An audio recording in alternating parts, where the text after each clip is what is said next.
Okay.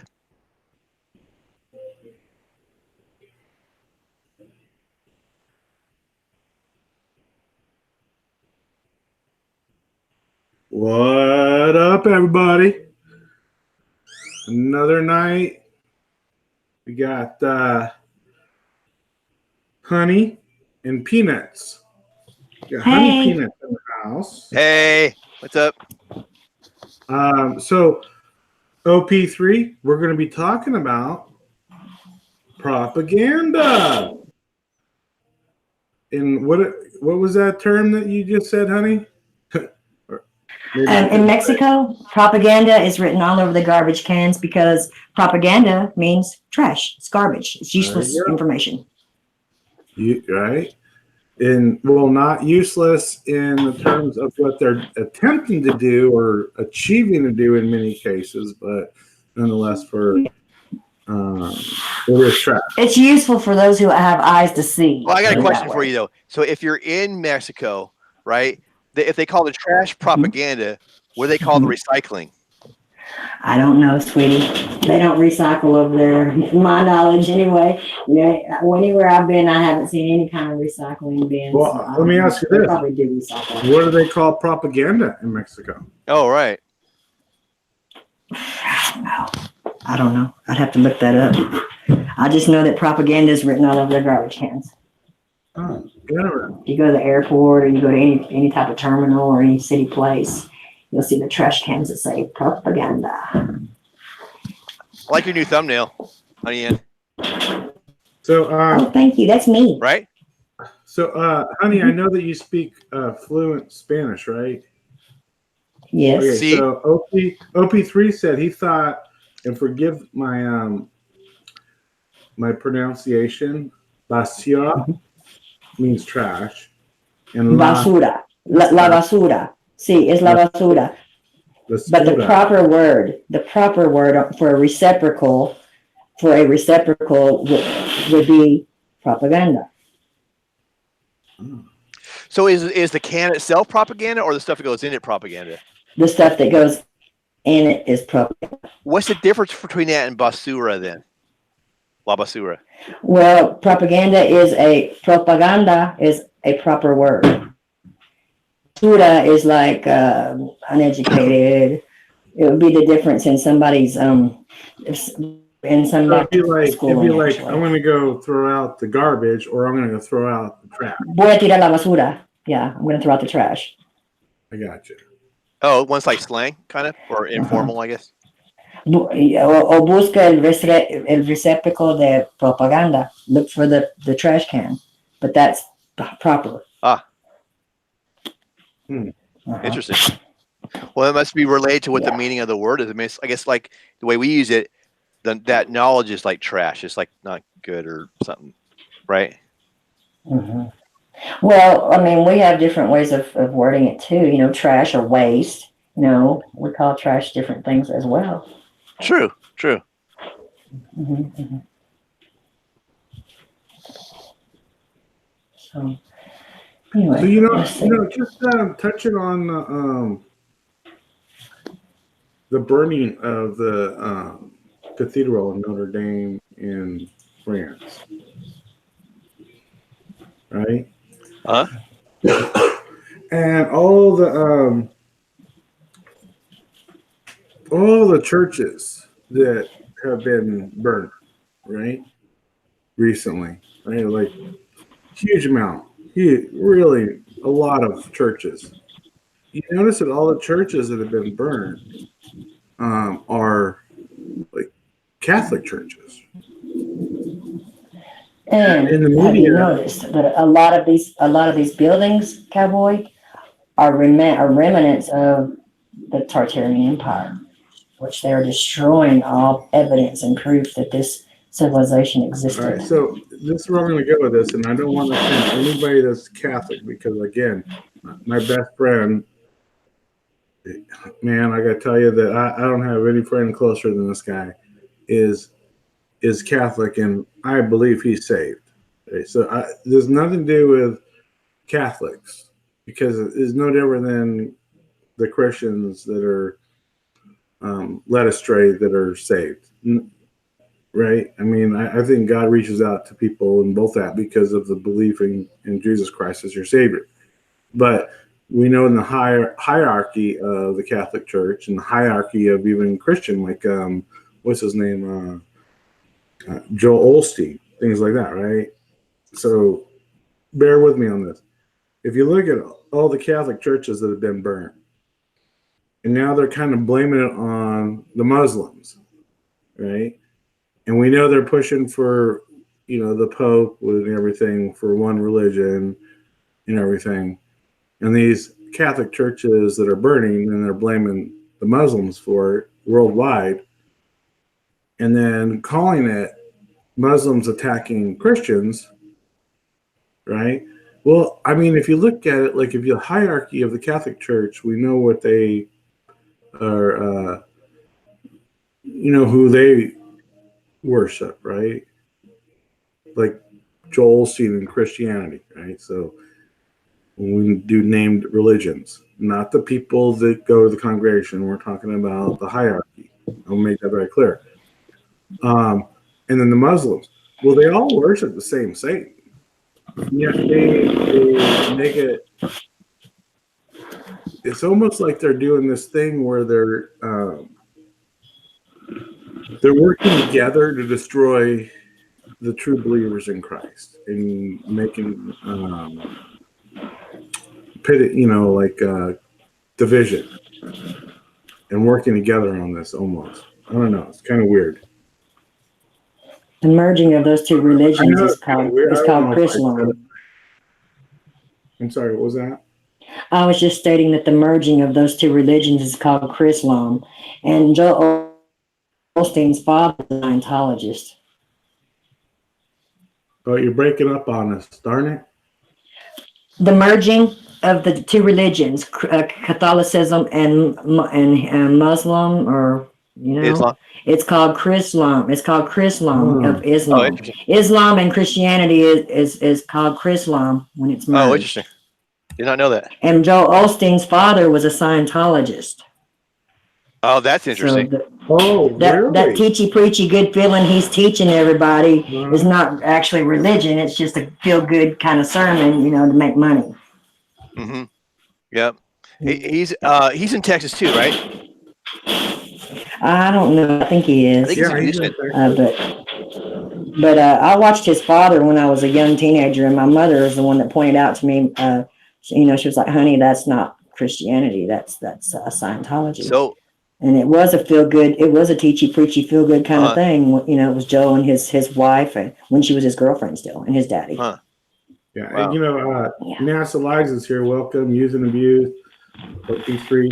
Yeah, definitely. Hi guys. NASA and Disney are totally part of it, not completely to blame, but definitely part of it. And if we look at just the propaganda, look what we got. Trump pitches in to help rebuild iconic cathedral. We have the leader of France. We will rebuild it in 5 years, and they got what was it? I think it was like $1 billion or something like that, or something ridiculous in donations already to rebuild it. To rebuild what again? The Notre Dame Cathedral in France. Oh, I wonder why they're going to rebuild it. Is that they'll probably make like one tower or something like they did with the World Trade Center, maybe? Well, that has a lot to do with it, I think, because if you look at it, they have two towers. They're called Tower 1 and Tower 2. Did you know that? No, I knew they had twin towers. I didn't realize that they called them 1 and 2, though. Yeah, Tower 1 and 2. Enter the Stars did a good video where he showed this other video, and it was like it predicted it by a few years. Do you see that? I haven't seen his yet on it, but I definitely will catch it. Yeah, it looked like identical to the footage that was was on there, like even the same angle and everything. Right? Wow. Yeah, And so they, I mean, there's just a lot. I mean, what I do is like I'll go, like say I go to like a channel right here, and the first thing that is up is Trump pitches in to help rebuild iconic cathedral. President Trump says he spoke with the Pope Francis and French President Emmanuel Macron to offer his condolences over the destruction of the Notre Dame Cathedral. That thing was like 890 years old. yeah, that was it. Pretty darn old. But that goes back to like the medieval times. Is that when they made Notre Dame? Yeah, the fake medieval times. And then Were y'all referring to I Pet Goat also? I Pet Goat 2, I think it is, shows the Right. exact same thing that happened. Oh, is that where the Exactly footage is same. from? The iPad. Yes. Yeah. Oh, yeah. It makes Yes. sense. Okay. What is that anyway? iPad. Oh, what is that? It's like a. A guy was given a vision and he just put it down to film, basically, and he really didn't understand what he was seeing whenever he was putting it all out, but then it's all coming to pass like his vision. At least that's my explanation of it. Uh-huh. So I'm just going to read through all these taglines and try to put together, right? So that's the top one. And we're going to scroll down to the second one and just watch how they do this. This is what trips me out, is how they, if you put the taglines together, you'll see the propaganda. The next one, celebrity glamour story. Sophia Turner says her friendship with Maisie Williams once had a destructive side. Okay, so we got negativity, first story. All right, and then two chicks hugging. All right, and then we got World, Huffington Post. People claim to see Jesus in the flames engulfing Notre Dame Cathedral. Next one, 7-year-old boy dies after being pinned between school bus van in Queens. Negativity. And we're going to go back to, got to keep our Mandela effect alive. Star Wars icon Mark Hamill's dead on Harrison Ford's impression is a must watch. Let's throw, Luke Skywalker. Right? We got to keep the Mandela effect alive. They keep doing these. Young woman of Seth Columbine found dead after frantic manhunt. So here's on the anniversary, the 20th anniversary, we cannot let this propaganda go. This fake shooting, everybody's just completely torn apart. Put it right back. Hey, don't forget, right? You got the Parkland students talking about it. So this chick who is 18 that actually she looks about 28 years old in my opinion. She don't look 18. Made a threat. She threatened to go to Columbine with a shotgun and shoot. Never did it. And then they found her dead. But we still don't know why. We just, got to get that. Keep it in front of you. We need your fear. Mm-hmm. Maybe that was the same person that OP3 has in his coffee table. Right? Right? Well, hey, watch this. This is an idea. What's the next thing? What's the next story after this? This is so funny, man. This is what kills me. Hilarious signs that are actually real. You see how the propaganda works? If you just scrolling down and reading the taglines of the articles and not going into them, it's a story. It's a propaganda story. Oh, like they all tie together? They all tie together. They all tie together. I didn't really realize that. Right?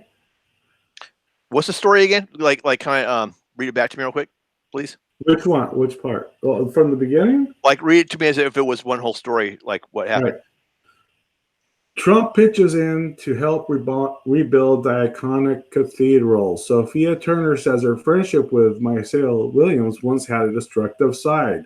So we have the Notre Dame destruction.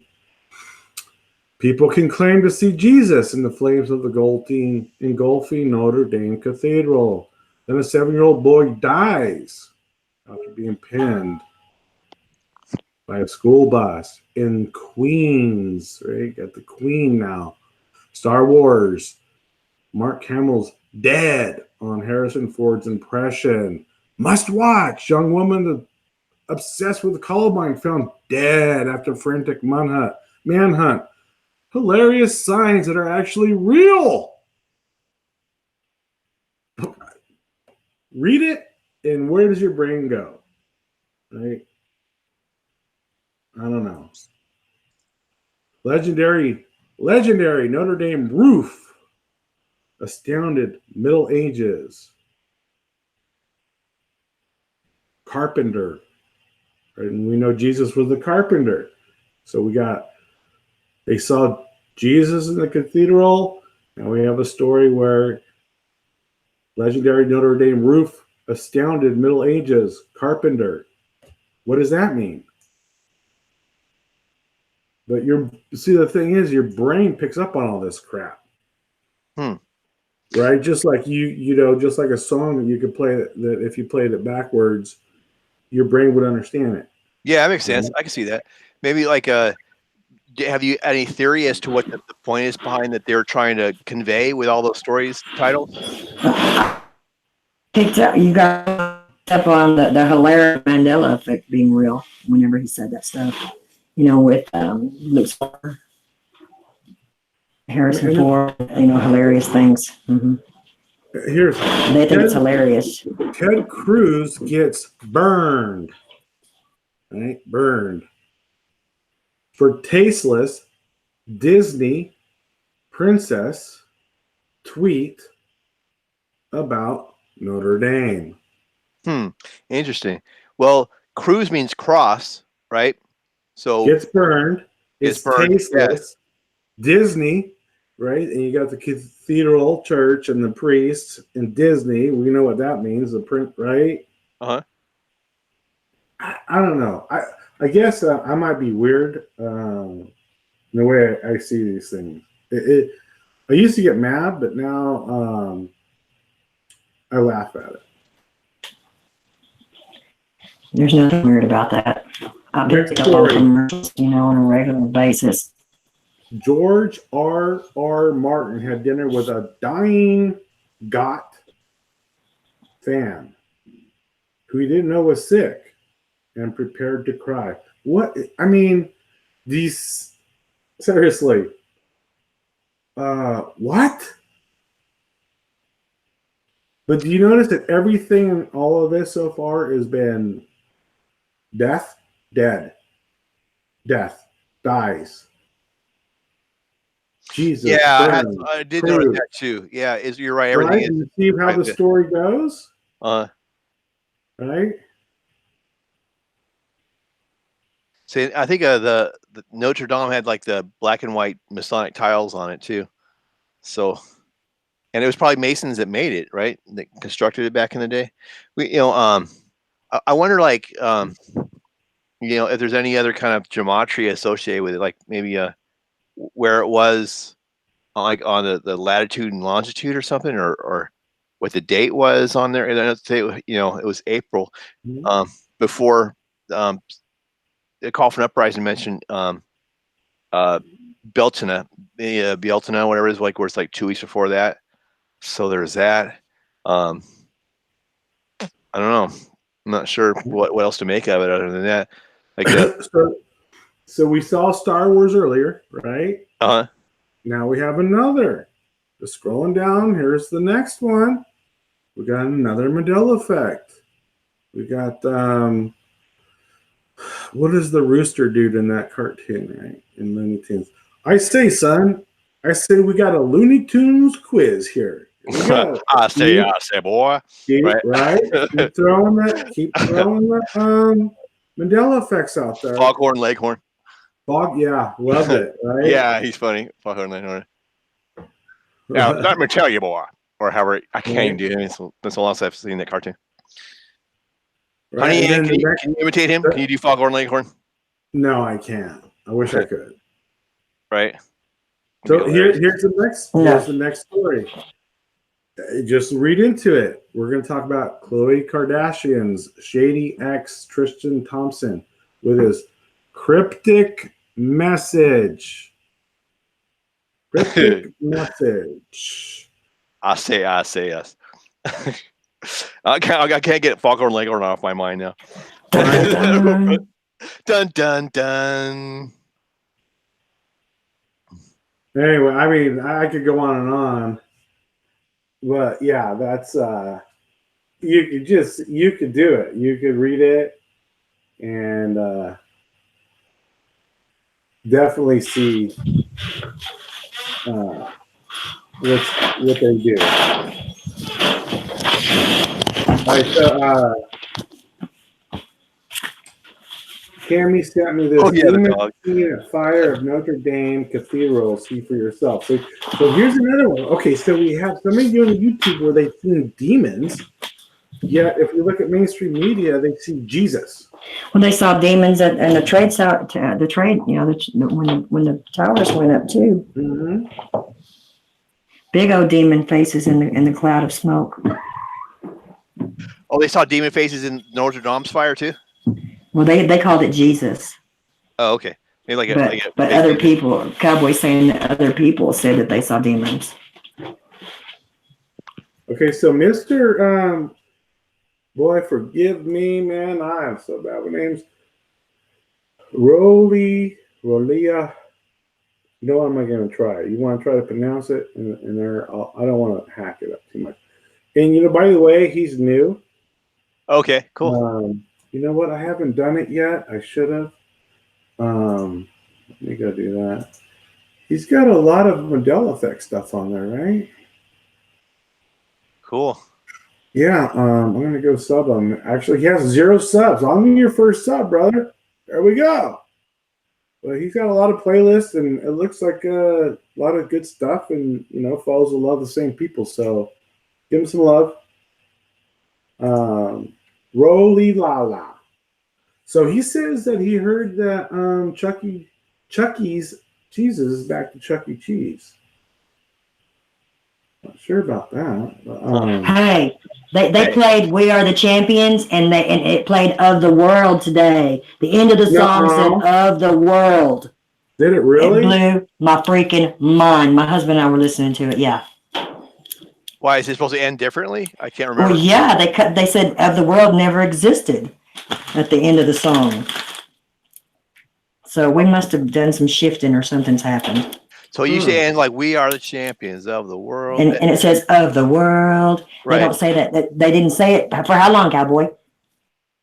Well, I mean, I remember growing up it said that, and then I saw a lot of channels doing it, and and it didn't show it saying "of the world" to them. And people looked for a result, and there was nothing anywhere where they ever said "of the world" at the end of the song, ever. Sorry, I was laughing at Nazil eyes. Look at me, boy, when I'm talking to you. Right? I can't get that cartoon out of my mind now. I love that character. Foghorn Leghorn. I like the old Biddy.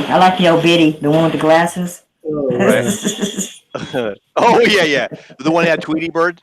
That. The one that's always making fun of everybody makes fun of the old Biddy, and finally she hatched the egg, and she had the little nerd son. Yeah. Was always talking to her. Right. Uh-huh. Yes, she said. That's funny. Oh my God, bring back memories. Okay, I'll shut up, Cowboy.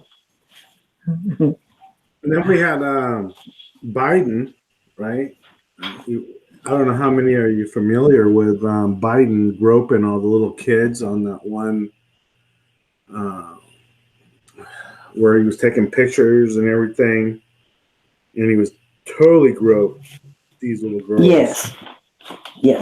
So and he tried to say it was totally innocent, but it was disgusting. So now he got like in the news where like older women are making complaints, and he goes out today, and he's like, he did a whole thing where he was like, I don't have to make excuses why I like to hug people, and then he did this whole speech, and guess he brought up 4 freaking little kids. Are you freaking kidding me? Yeah, they're all probably sick though. Like all those. You know what it kind of reminds me of is like I don't think it's just Joe Biden. I think he's probably the more blatant about it because I think probably most of the elected officials, including local ones, going down to people in Hollywood and probably corporations. I mean, it's so widespread. Like that's what they do is that whole Moloch thing. So You took the words right out of my mouth. I'm so with you on that. You're so on point. Okay, yeah. Yes. And does anybody question they put Moloch on the Money. high-rise building in New York? Really? It's on the money too. Well, that's cool. It's on the dollar bill, guys. no, really, where is it on the dollar? Oh, the owl thing. Is that what you mean?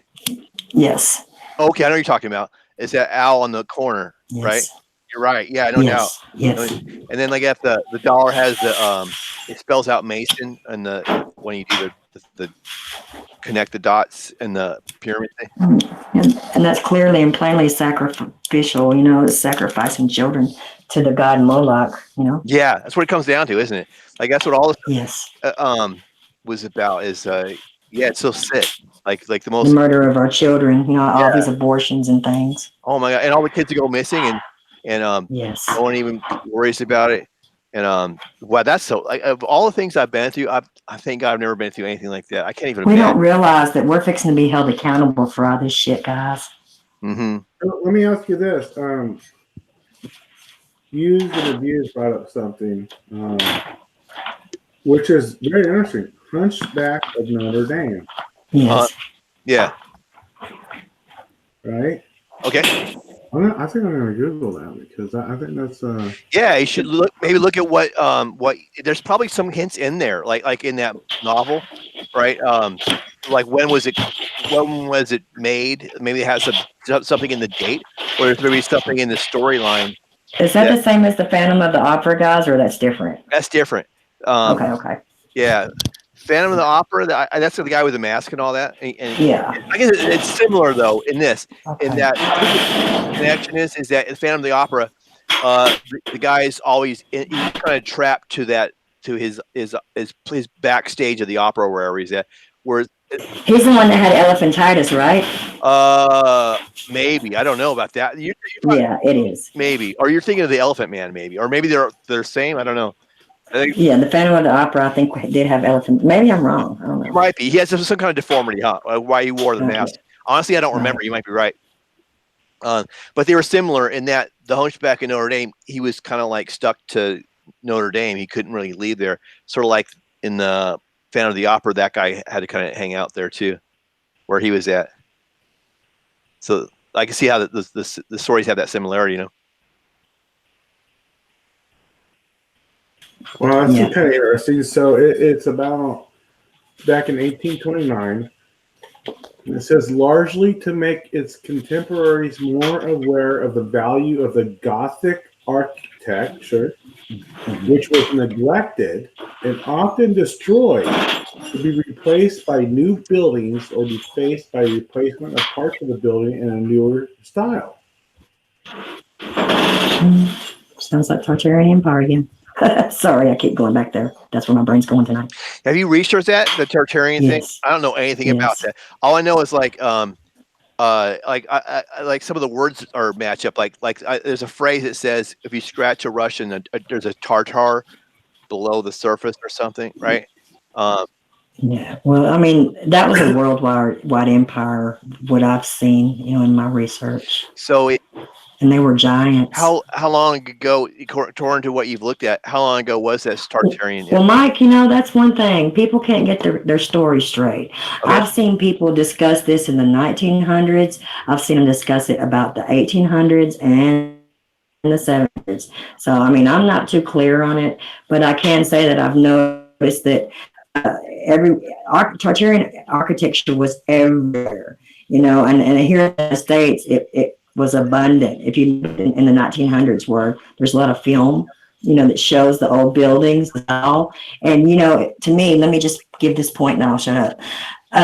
It sure is funny. We were going after Cuba and Fidel Castro and trying to make him out to be a monster. But isn't it crazy that all of that island is full of Tartarian buildings and structures? All the ancient structures are right there all over Cuba. And it's funny the U.S. was going after them big time, wanting to bomb them, you know? Yeah. Just It's saying. funny.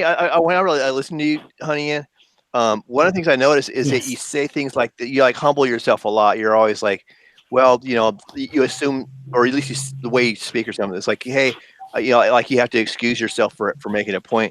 So I don't know if you're being Yeah. polite or Well, what, but I like.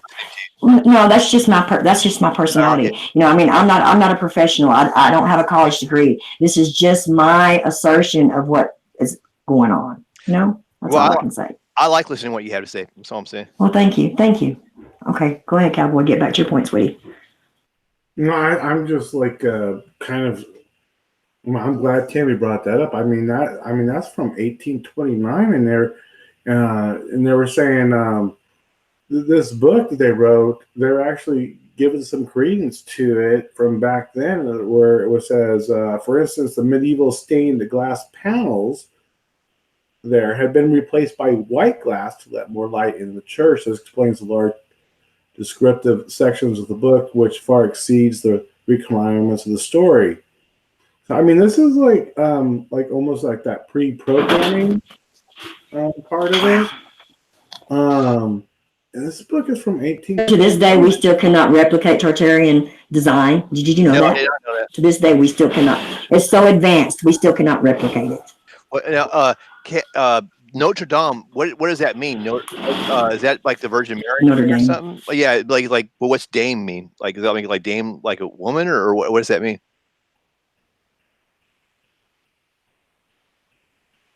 I'm not quite sure. I can look it up in a second. My assumption would be the woman of the North, but I might be wrong.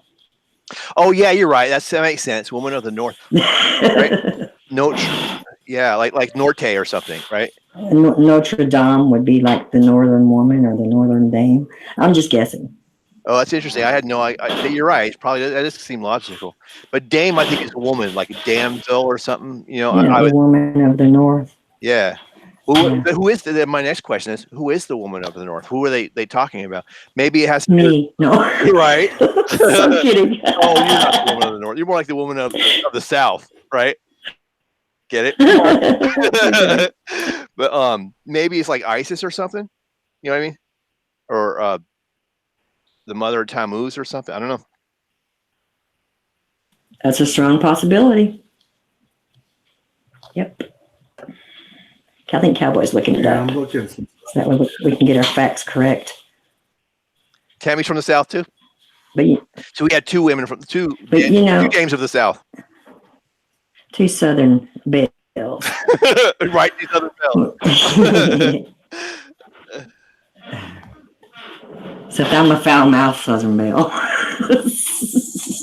I can be a lady when I need to, but I can also be pretty potty-mouthed. Depends on my mood. Me. I prefer it that way, actually. Oh, so you're studying the Tartaria, right? How far?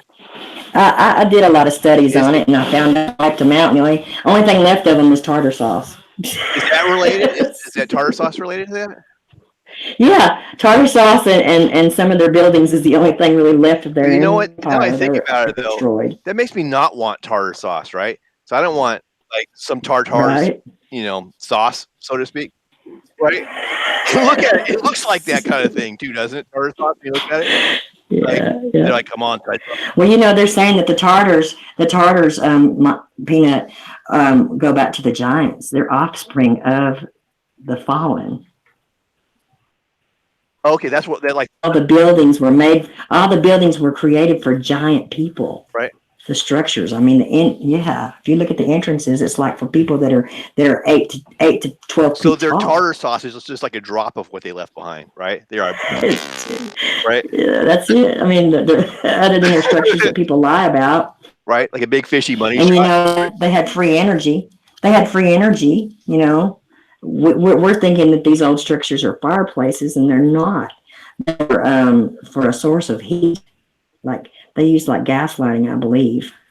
What happened to them then? Like, were they what? They were murdered. They were wiped out. So they were all like They were Nephilim. utterly or something, right? destroyed. So how did they get wiped out? Like what Well, happened? I mean, I think that's when the mud flood occurred. They used that to destroy them.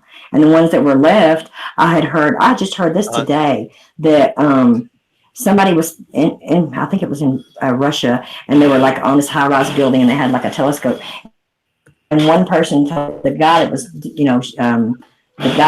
guide told him, I could get in trouble for this or even be jailed for this, but I'm letting you know, if you look over here to this certain area, you can see the encampment where they had them, like a refugee camp where they took the remaining Tartars and murdered them, like beheadings. I'm not saying it was literal beheadings. I'm just saying like what's supposed to be coming for the Christians, that happened to the Now, Tartars. were the Tartars good guys or bad guys in your opinion? Honey, I honestly, I can't tell you. I don't know. I mean, we're always taught that the giants are evil, but from what I understand, these people were really passionate and very creative and highly intelligent. So I don't know. I'm tripping out here. The Tartarians were not part of my timeline. I never learned about these people. So I'm looking at this. So Notre Dame, right? If you look at the meaning, is French for Our Lady and refers to the Blessed Virgin Mary, right? But when you look at back to Notre Dame, the Hunchback, Agnes is a female given name, right? And she's the one that's the pure or holy one of this church that captures men's attention, like a what is that? What's the name for those women that do that? Like a Jezebel spirit? Like a siren? No, like an Isabel. Like a what? Right? Jezebel. Jezebel. Thank you. Jezebel. You're welcome. Wow. Oh, wow. Okay. Well, that kind of lays credence to the fact if it's like a Jezebel spirit thing, then maybe it is like some, like because I was watching a little bit of a video from Round Saturn's Eye, and he was talking about like the Virgin Mary is like the same. It's the same myth put in with different clothing on it, where it's like has to do with goes back to Isis or whatever the thing is before that. They say the same thing about Jesus. There's been many Jesus, but I can't believe that. That's different though. I know what you're talking about. That is different though. It seems similar, but it's different. Because with that, but they're saying it's the one and the same, and it breaks my heart. Yeah, that's different. Like I know what you're talking. You're talking about zeitgeist or something, where they're trying to say, well, Jesus and Christianity, et cetera, is really all this other stuff. But that I agree. That is different. But I think that the Virgin Mary, as it's used in the Catholic Church, is related to ISIS or whatever. Yeah. So they try to tie it all in, and say that Mary was no virgin, she was a slut, all this stuff, and it breaks my heart. Yeah, I don't buy that either. I completely don't. No. But that's separate from putting idolizing Mary. You know what I mean? Correct. That's why we're not supposed to have any graven images. Right? Yeah, that's true. Matter of fact, but I think Islam is like where they hate no graven images too. But they got the moon. Well, Islam prays on prayer beads just like Catholics do. Yeah, they have some similarities, don't they? And let's think of this. I'm just reading chat and Serene Spoonie, welcome. I don't think I've met you before.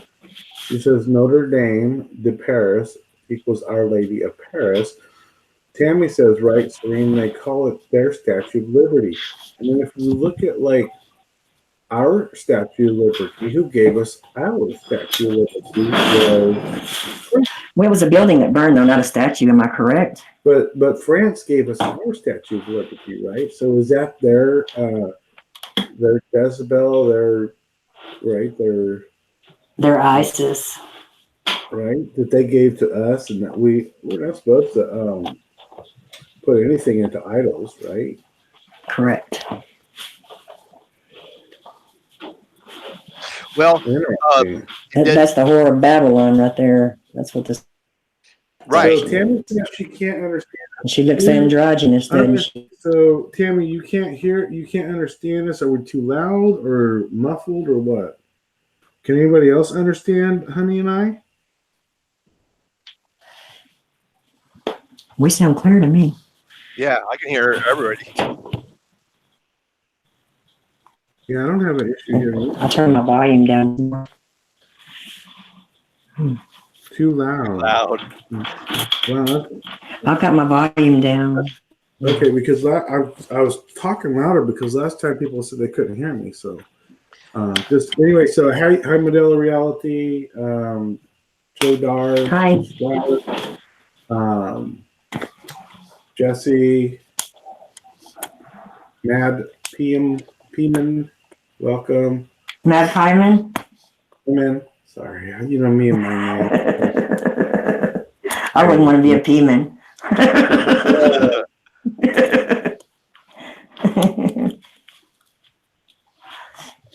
And so OP says I'm distant. So if I get closer, I'm too loud. If I get back, You know what? I just try to keep it the way it is. They can always adjust it. You know, like turn it down or turn you up a little bit or something. I'll turn my volume down because I do have a sensitive microphone. I don't know if anybody thinks it sounds better or worse.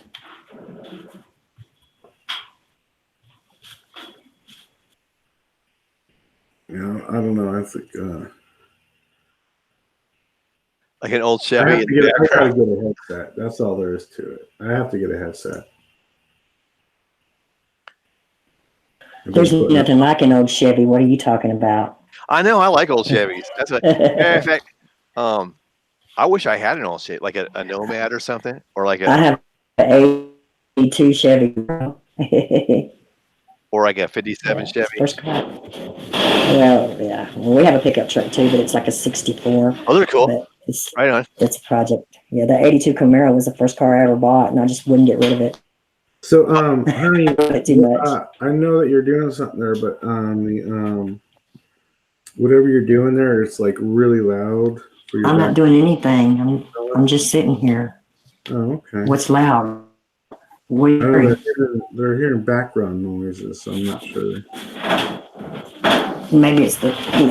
Let me check. Maybe it's the door. Oh, okay. The wind is really, really bad. Hang on, guys. All right. Okay. I think it's a possum came back. Is it good now? Anybody? Sounds fine. Okay. That's better, honey. So, did you learn anything else from the book there, Cowboy? No, because when I do that, I can't see the chat room, so I don't want to. You can always look it up later. Yeah.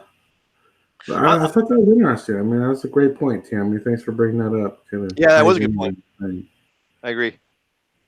Mace, I've wondered that too. You know what I'm saying? Hey, Steve. But I'm like, I think there might be something in that novel. Maybe there's something about a hunchback or something. Maybe I don't know how that relates to anything, or maybe like some of the names of the characters or something. You know, like there's Esmeralda. There's the hunchback. Maybe he has a name. Quasimodo. Quasi. What does quasi mean? Like, yeah, that's it. That was it. Yeah, it's like a So I was reading on that, and it's saying like a distorted figured man that everybody's afraid of. Mm-hmm. Yeah, I got you. That seems more. I think they're kind of basing that on more on the character than the actual etymology of the word. I could be wrong though. Quasi always means like semi, like some quasi this or quasi that.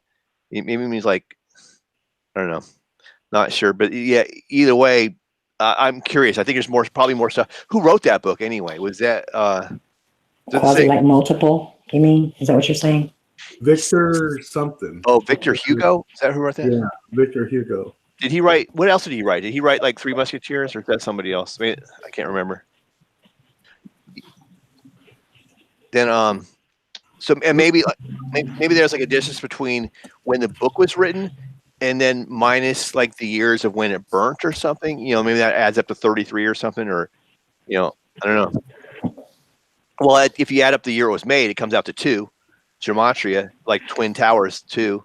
So maybe there's something there. I don't know. I'm gonna say it out loud.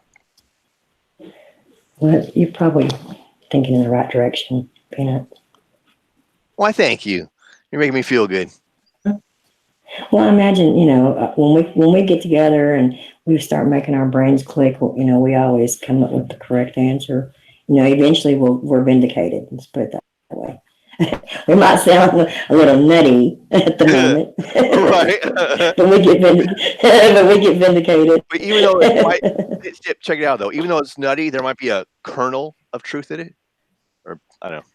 Yeah. Amen, brother. I'm just trying to make it a lame joke. Kernel. What is kernels? So was I. Kernels. Right. I don't know. I couldn't tell you. I'm a cashew. Yeah. Right. You're a very high Right, class. so this is kind of interesting because if you guys really go down in a lot of rabbit holes and you see like a lot of the people that are like really high up, whether they're singers or actors or whatever, they always have these parents that are very high up in military or government, right? Mm-hmm. The common thing, Yes. right? So Victor Hugo, the third son of, I'm not even going to try to do his name. I'll just leave out the middle part and say Joseph Hugo, who was a French general in Napoleonic Wars, who considered Napoleon a hero. His mother was Sophia, forget it, Trebuchet, French painter. Trebuchet. Yeah, so she was. His brother was Abel and Eugene. But again, the ties, right? Sophia Hugo was a Catholic royalist, right? I mean, so here you have like this guy who is the most famous, according to this, French poet novelist of the Romantic movement. And he's exposing things from 1829 book that happened today. Ironic? Yeah, he's portrayed as a disgusting, ugly hunchback. Wow. Wow. Right. Is that what you're saying? Right? Okay. It's kind of trippy. Wow, this is crazy. Trebuchet, yeah, that's like a catapult. Trebuchet. See, what were they saying here?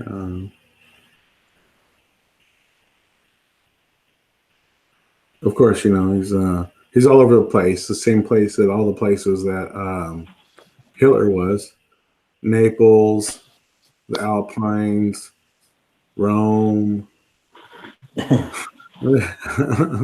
Those try to do some serious stuff, guys. They get shit done. Right? Just saying. Let's see.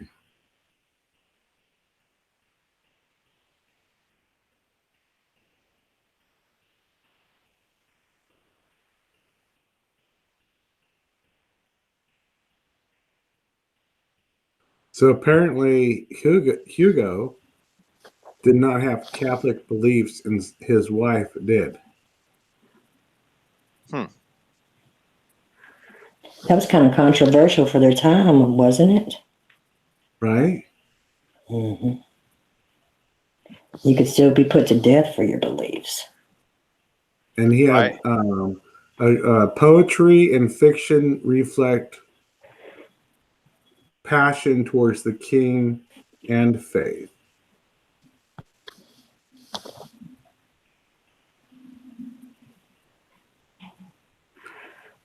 And then he rebelled against his Catholic royalist education.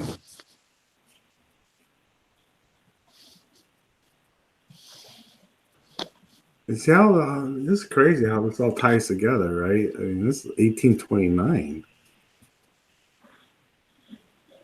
Yeah, they think long term, don't they? Like, Right? Nothing new under the sun, guys. It's all been said and done before. like a cycle or something. Well, the Bible says clearly there's nothing new under the sun. So That's true. Yeah, like maybe and had if all. you're thinking it, somebody else has already thought it. If you're doing it, somebody else has already done it. If you're coming, somebody else is already going. You know what I mean? Yeah, I do. That's how I see it. That's how I see it.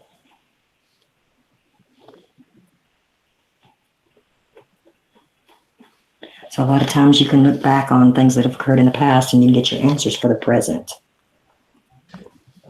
Like the Tower of Babel. This may be a clue right here, you know. You've done a lot of research too. Do you do all your research, Honey Ann, from videos or reading books, or where do you learn all this stuff from? Well, I don't know. Actually, it just shows up in my face. You know, a lot of it's programming on television or from the past when I used to watch it, and a lot of it's YouTube. A lot of it's news that shows up on computer, or other people discussing it.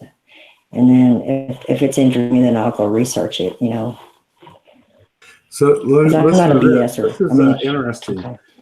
Hugo's novel, Notre Dame de Paris. Hugo's what, Paris? What'd you say, hon? Notre Dame de Paris. Okay. We talked about that earlier. Like, Mm-hmm. The Holy Woman of Paris, or Virgin Mary in some cases. And then in parentheses, the Hunchback of Notre Dame. So now you have contradictory. Is it the Holy Woman, Virgin Mary of Paris? It's probably both. Which is a monster, was published in 1831 and quickly translated into other languages across Europe. One of the effects of the novel was to shame the city of Paris into restoring the much neglected Cathedral of Notre Dame. Hmm. Well, he existed in the particular area where it was known for the famous lady. That's what I see. Right? This is crazy. This is a great point. It's Thank actually you for bringing this up. This is something that I'll probably nice little Easter egg here.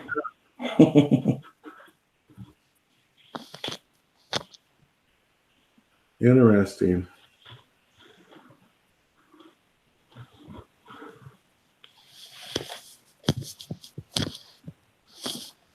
What is this?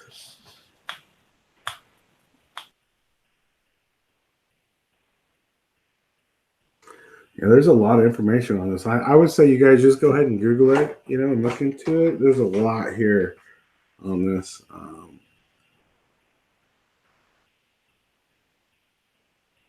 Wow. Mike, you know where I find some of my other stuff? On Pinterest as well.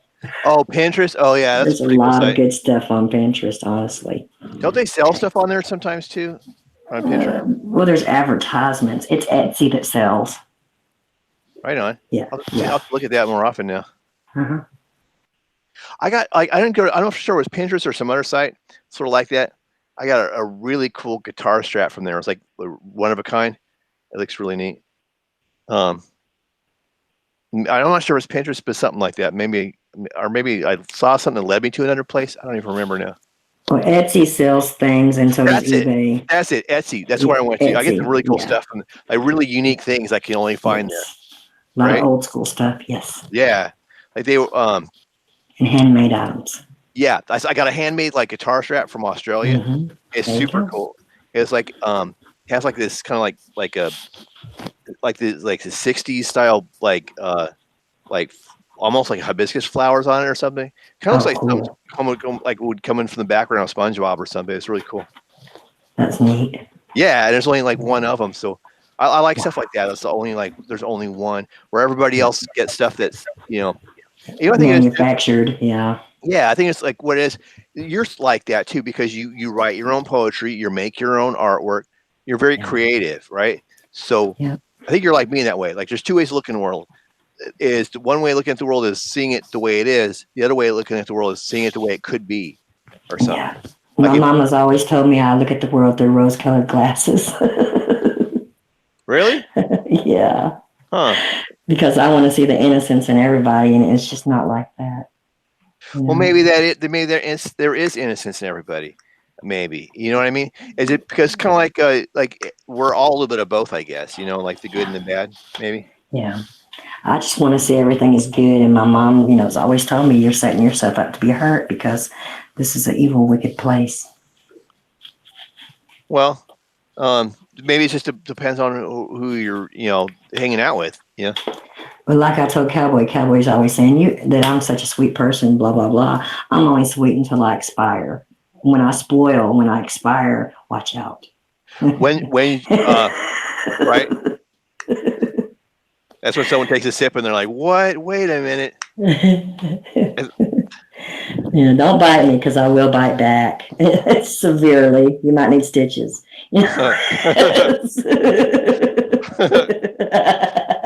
Like I said, I'm not Jesus. I cannot turn the other cheek, baby.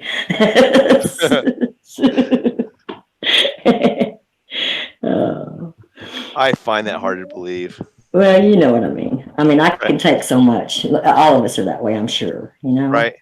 Everybody We've has lived their and tipping point. Huh? Yeah. Well, we've lived and we've learned, all of us. But what hadn't killed us has made us stronger and more ass people. That's all I can say. Well, do either one of you guys have any more thoughts on the whole? I still think there's something missing, something we're not getting about the whole fire, like why they did it. I don't know. After listening to everybody, I feel like it was a satanic ritual. Or something, the statues or something before it went down. oh, we have to get up point look, huh? Right, like all that weird like gargoyles and stuff. Mm-hmm. I think you're onto something. There's probably something to do with those, some clues in them or something. And the guy that they caught that apparently did it, really? This guy was able to do that. Like, they were, like, how in the world did that thing catch on fire like that before they could put it out? I mean, I don't know. Of course, you hear stories where they didn't get there quick enough and all these different things. It's just too much. Yeah. Too much. Like, The stories of the Muslims worldwide celebrating. I think it's more than just Muslims. There's something else behind it. Well, Right. yeah, but they're the scapegoat. That's what I feel. Yeah, that's what I think too. I think they're a scapegoat. They're too. being made out to be the fall guy. Yeah, and even if they did have someone who did it, he was being used by something else. You know what I mean? Yeah. Yeah. I Exactly. agree. I think you're right. Absolutely. So yeah, wow. Did anyone die? Hopefully not. Yeah, I don't know. Not to my knowledge. There were 0 fatalities. Well, that's a huge church. How'd they all get out so quick? That big of a fire. It was in the process of being restored as well, wasn't it? I don't know. I don't watch the news, so I think know it very was. little about all this stuff. I don't either. I think I've heard this stuff on YouTube from other people reporting on it once or twice. Do you think that Notre Dame making the Final Four has anything to do with, like, Oh, that's a good question. Notre Dame in our minds? See, I didn't even know that. No, I've also heard the Antichrist is going to come out of France. Notre Dame's in the final He's four. there in France. Well, they were in the Final Four. They didn't make it. Huh. Or did they make it to the? Yeah, I don't think. Yeah, they were in the Final Four. But again, you see how they just like, here Notre Dame, all throughout March, right? And then the Final Four ends, and next thing you know, Notre Dame's on fire. Right. And, they have to tell us their plans before they do it. That's the rules. So, it's probably plain and right here in our faces. It's going to take us a minute to tell. Or maybe there's some old movies or something that allude to it or something, huh? Or a song or something. I've heard other people say this is a mere distraction. They're going to keep us busy watching this while something else is more real is going to be going on. That's possible. Yeah, who knows? I can see that. Mhm. Yeah, Man, it's intriguing though. I never know absolutely. what to think anymore. And then, especially that whole Tartaria thing, I haven't even researched it, but it's linked to the mud flood. Those are two big, huge things that just came out of nowhere. Do you think it's? Out of No, nowhere. I don't mean to be insulting. I'm just asking a question. But like, do you think it's possible that those are just like those are psyops or whatever? Like those are all because those came out of nowhere. Like because I mean. They I was did. like, everything's like, oh, flatter. Then out of nowhere, now everyone's talking about Tartaria. Like, because I've been on here for a couple of Yeah. years, and I don't remember anyone mentioning mud flood or Tartaria. Yeah, I didn't learn about that in school. Hello. yeah, and then like all of a sudden, boom! Now everyone's talking about it. That just seems suspicious to me. I don't know Yeah. because like, why would out of all the time, and all the like the talking about chemtrails, all the stuff that's been on YouTube. Like, why would all of a sudden just like out of nowhere, everyone start talking about? I don't know. Mike, up until 8 years ago, I never heard of the Anunnaki either, the Sumerian gods. I had never learned about Anunnaki. Yeah, that's true. You're right. I don't know. Like, I'm not saying it's left or right or this that. Right, I'm just like making conversation. Just trying to be look at everything with I'm just saying, myself, I had never learned of these books.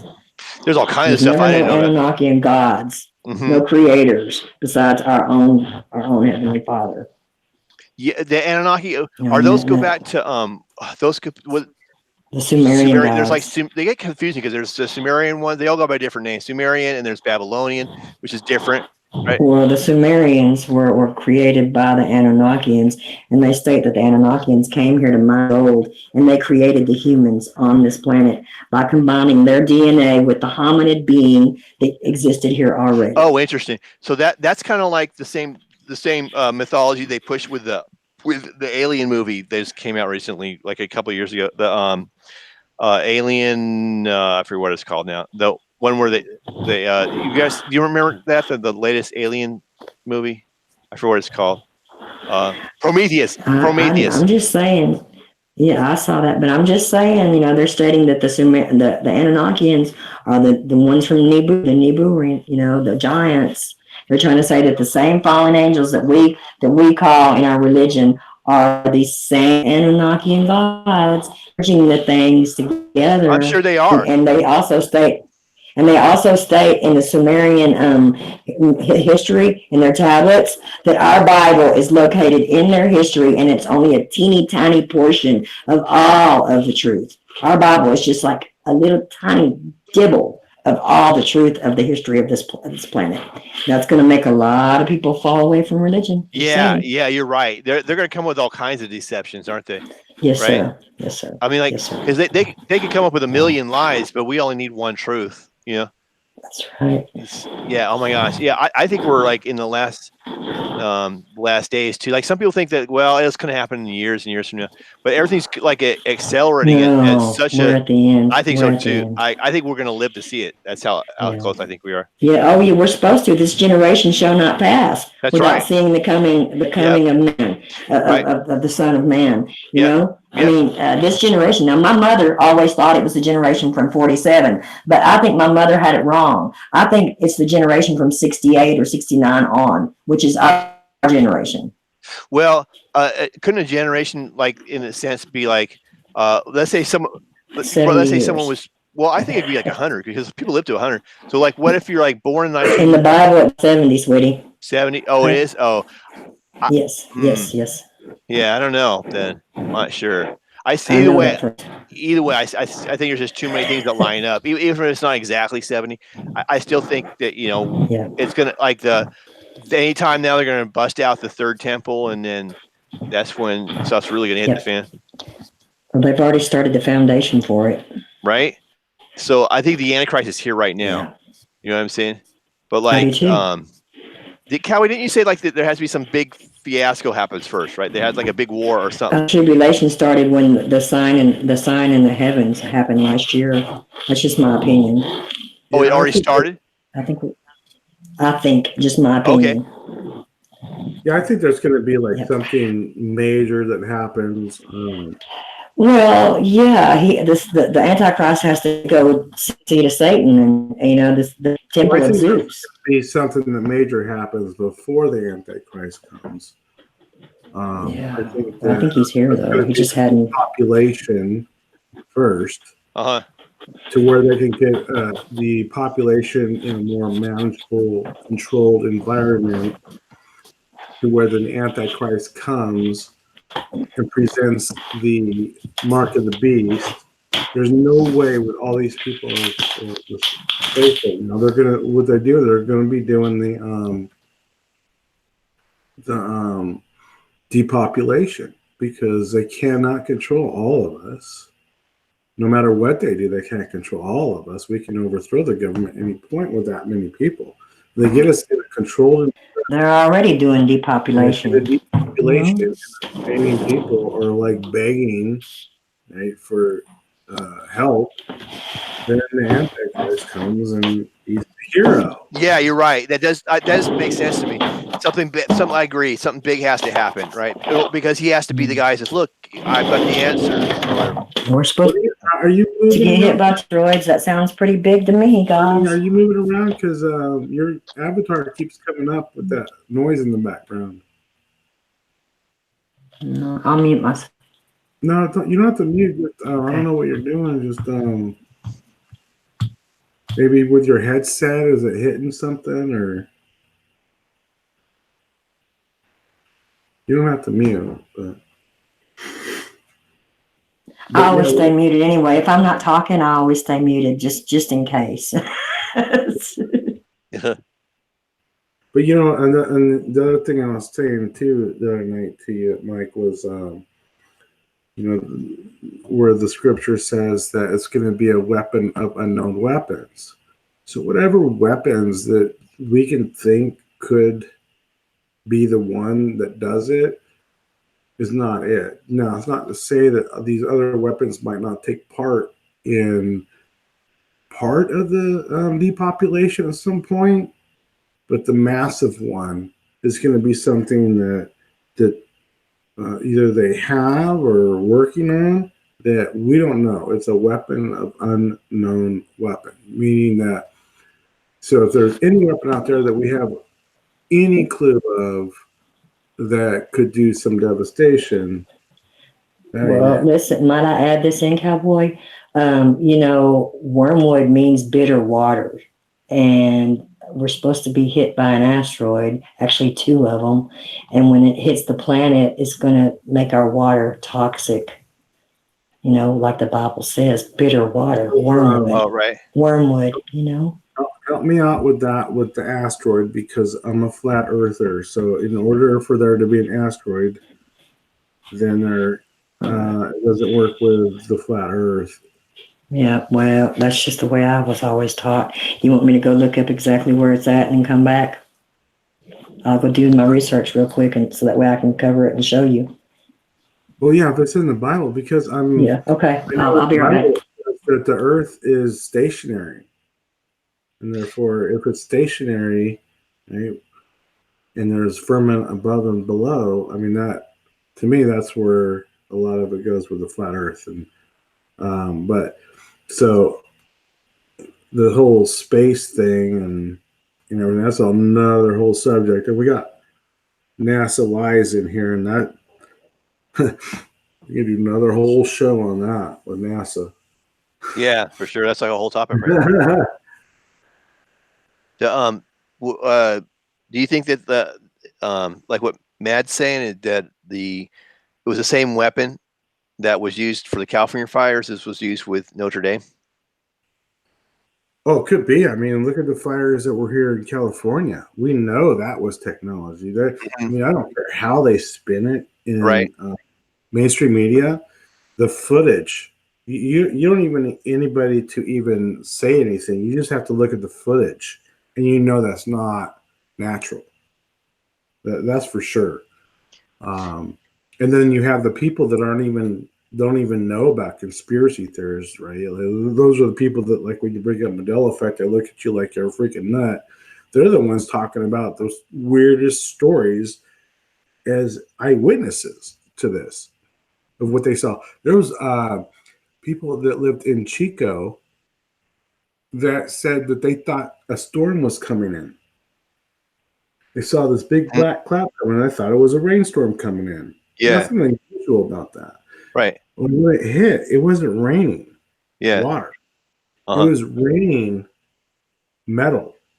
And when it Trippy. hit the ground, it Whoa. sparked Oh, in trippy. Chico, which is from I don't know if it was the campfire or the it was one of the fire, Paradise or Camp. I think it was the Paradise Fire. Uh-huh. They're about an hour and a half to 2 hours away. Yeah. Trippy. They didn't even know it was smoke from a fire. I thought it was a rainstorm coming in, and Right. it sparked the road, the metals. Huh. I wonder what it was. Like what something that ignites that was raining down on him or something, or If you ever watch A Plain Truth, he yeah. does an awesome job explaining it and evidence of it. He went there, he drove there, he talked to witnesses. I mean, he got one channel, his main channel, taken down for this. It has a lot to do, in his opinion, which I agree with, some of the chemicals that they're spraying in the chemtrails. Uh-huh. What it does is the trees and the plants and everything, it soaks it up into the roots. Uh-huh. Right? Phone's fixing to die. And the trees are burning and the bushes from the roots up. They're Oh, burning weird. from inside out. Wow. Oh, that's right. There's that footage of that one tree that was burning from the inside out. I remember him on that channel specifically showing that. Right? So whatever technology they had Mm-hmm. in the start of these fires was ignited whatever they sprayed, and it was in the roots. In the cars, the line of cars of people in one lane. One lane. They weren't even double lane. That means that tells you that there was not a huge panic to get out because they left one lane open for the fire engines to come in, right? One lane, no huge panic. These people didn't even open their car doors to get out, and they were burned to death in their cars. I think a lot of it has to do with the smart cars and technology they have. There was one eyewitness. Look, this is not me saying it. This ain't the plain truth saying it. This is the guy who doesn't know any. He's not a conspiracy theorist. He was getting the hell out of there in his pickup truck. People couldn't get out. They jumped in the back of his pickup truck and inside his pickup truck as he was hauling, getting out. Yeah. He got out, stopped at a store, went inside a convenience store. Uh-huh. His truck ignited, killed everybody in it. Oh man. Brutal. Damn. That's now that take it with a grain of salt where where these stories come from. But if you look at the footage Uh-huh. and you look at the people telling the stories, and then you look at the mainstream media, their stories, you could do your own concernment on it, do your own research. No, I believe you. So wow, it's just all those people died. So brutal. But like In their car, didn't even open their door. right? Well, like what does that? Right? What does that? What burns a house down to nothing and a green bush right next to it unscorched? You know what I wonder about though is I wonder I don't wonder anything about what you're saying because I agree with it. But what I'm wondering is why only those sections? Like why aren't they burning out all California? Like I wonder Do you know where 5G started? You want to know where there's only 5G is not national. 5G started, right?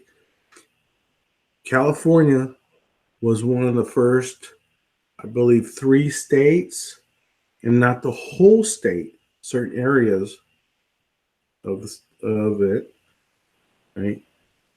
Were the first ones to do um, 5G. That was back in October 2017. Do you know another place at first? The first place of all places in the world that started 5G? Give me a hint. Africa. Africa. Wow. They don't even use cell phones there. You And guys, if you want to look up the destruction and the fires that they have there, similar to what we have Oh, here, interesting. exactly the same. Huh. as well, they're doing a depopulation agenda in California. They're trying to get all the people out of there because that's where they plan on growing food. It's a good place. Even in the event of a disaster, in some parts of California, they're trying to depopulate it so that way they can use it just for farming and Well, agriculture. another thing I think they're doing, when you look at these towns that they did it in, Paradise, Campfire, Africa, small areas. These are great test zones before you go out to a major city like Chicago or right or something like that. You're going to want to try it and test out your new toys or and how it works, in a smaller area. But again, is this this is just another to me like it maybe even the EMP, the 5Gs, maybe the 5Gs and the EMP coincide together or whatever. But I don't think that's the big one. I don't think them being able to control earthquakes and tsunamis and typhoons and hurricanes and weathers that stretch 8 states wide, 8 states, a storm 8 states wide. Okay, right? I don't think that is the big one. I think that's all part of it to depopulate, but I think just by scripture, the one that's going to really do it, we have no idea what it is. Hey, guys, Taekwondo has a great question. So it's like, hey, if they're trying to depopulate us, then why are they letting all the illegals in? Okay, so depopulating is worldwide. It's not America. It's worldwide. The population reduction is worldwide. I don't think, in my opinion, that the depopulation Uh, has to do with a certain country. the illegals are riddled with Population of disease human man, of we mankind. here in a long time. We're very susceptible to the disease that they carry. So that's why they let them in. Hello, smallpox, et cetera, et cetera. Okay, I'm going back to research. Hang on. Huh. Well, again, if you ever follow me, you know me. Every country is no different than any other country. It's just separation, controlled by the same people. No different than voting for your favorite football team from one state to another, or in Europe, your favorite soccer team for your country against another country, or anything else. They're all controlled by the whole world. Doesn't matter what country you are in. They're all part of the system. It's all this like against Putin, That's against that's Kim their that's Jong Kong from Korea, because I can't do names, whatever. They're all part of it. They're all part of the system. The deception is that you think all these wars. No, they're created. They're all basing part of it. on country, on our people. They will use the foreigners as a scapegoat. That's what I'm saying. Yeah, I can see that. Okay. Yeah, just like in Notre Dame, same thing. Like where they have a lot of influx of different people too, where they're going to use them for scapegoats and whatnot. Like the people that really run everything. Here's the thing. No one country owns another country, and it's a deception. Though it's a world, and this world belongs to who? Who Satan. controls this world? Satan. He controls the world. Not one country over another country. Not one man over another man. It all goes to the top of the pyramid. He controls all. And within that is deception. And that's what we got to wrap our minds around. Yeah, in the layman terms, absolutely. Like, you know what? I'm a Cowboy fan living in Niner territory. Yes, I know football's fixed. Yes, I can't help but watch it. I get it. But you know what? When it comes down to it, I know damn well they already know who's going to win. Mm-hmm. There's too much money in the odds. And now they're opening up, the gambling on it in every state.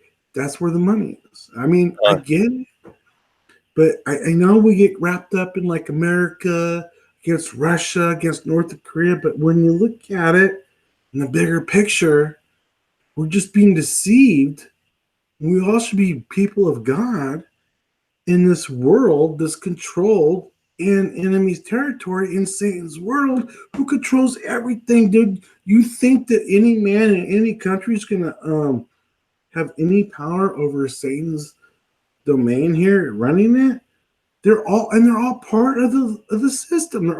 You look at the presidents. They're all part of, like, you take it all the way back to one king. I mean, so when I think that we get lost when we talk about politics and countries and different nationalities. What we should be talking about is, are you saved? I don't care what color skin you are or what country you come from. I don't care. Do you know about Jesus Christ? That's what we should be talking about. Yeah, I agree. A line in the sand. You can't come here because you're a different nationality than me. Are you kidding me? What is that? You think God set the world up that way? You think God would be like, yeah, man, put that wall up, Trump? Seriously? I don't know. Whenever you want me to give you the information, I have it. Go ahead, honey. It's Daniel's countdown to the asteroid impact.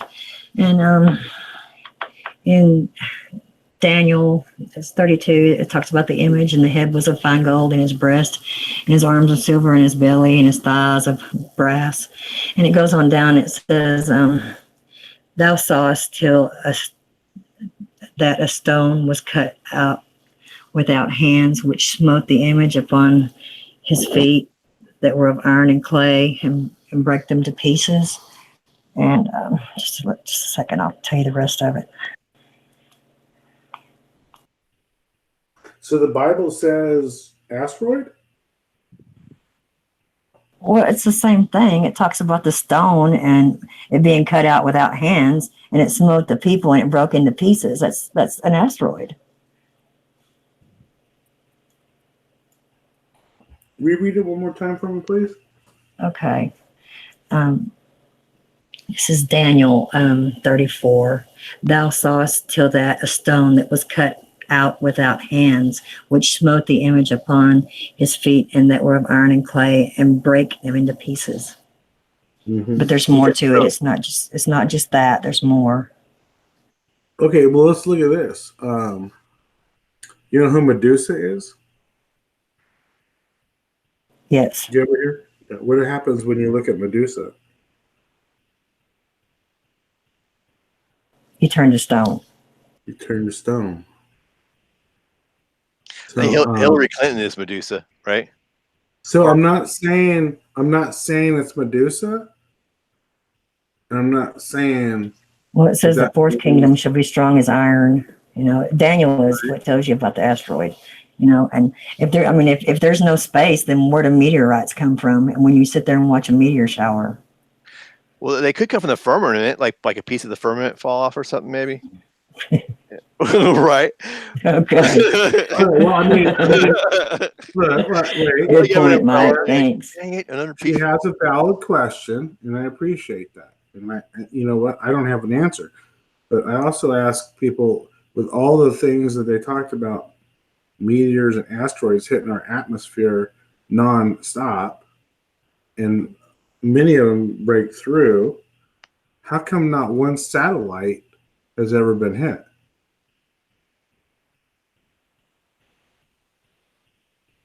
I don't know. So all I'm saying Well, is how that- come a lot of the dishes for like DirecTV are pointed to the ground if they're supposed to be pointed to a satellite in if space? you actually look at military fields when they're using satellites for communication, yeah, it's pointed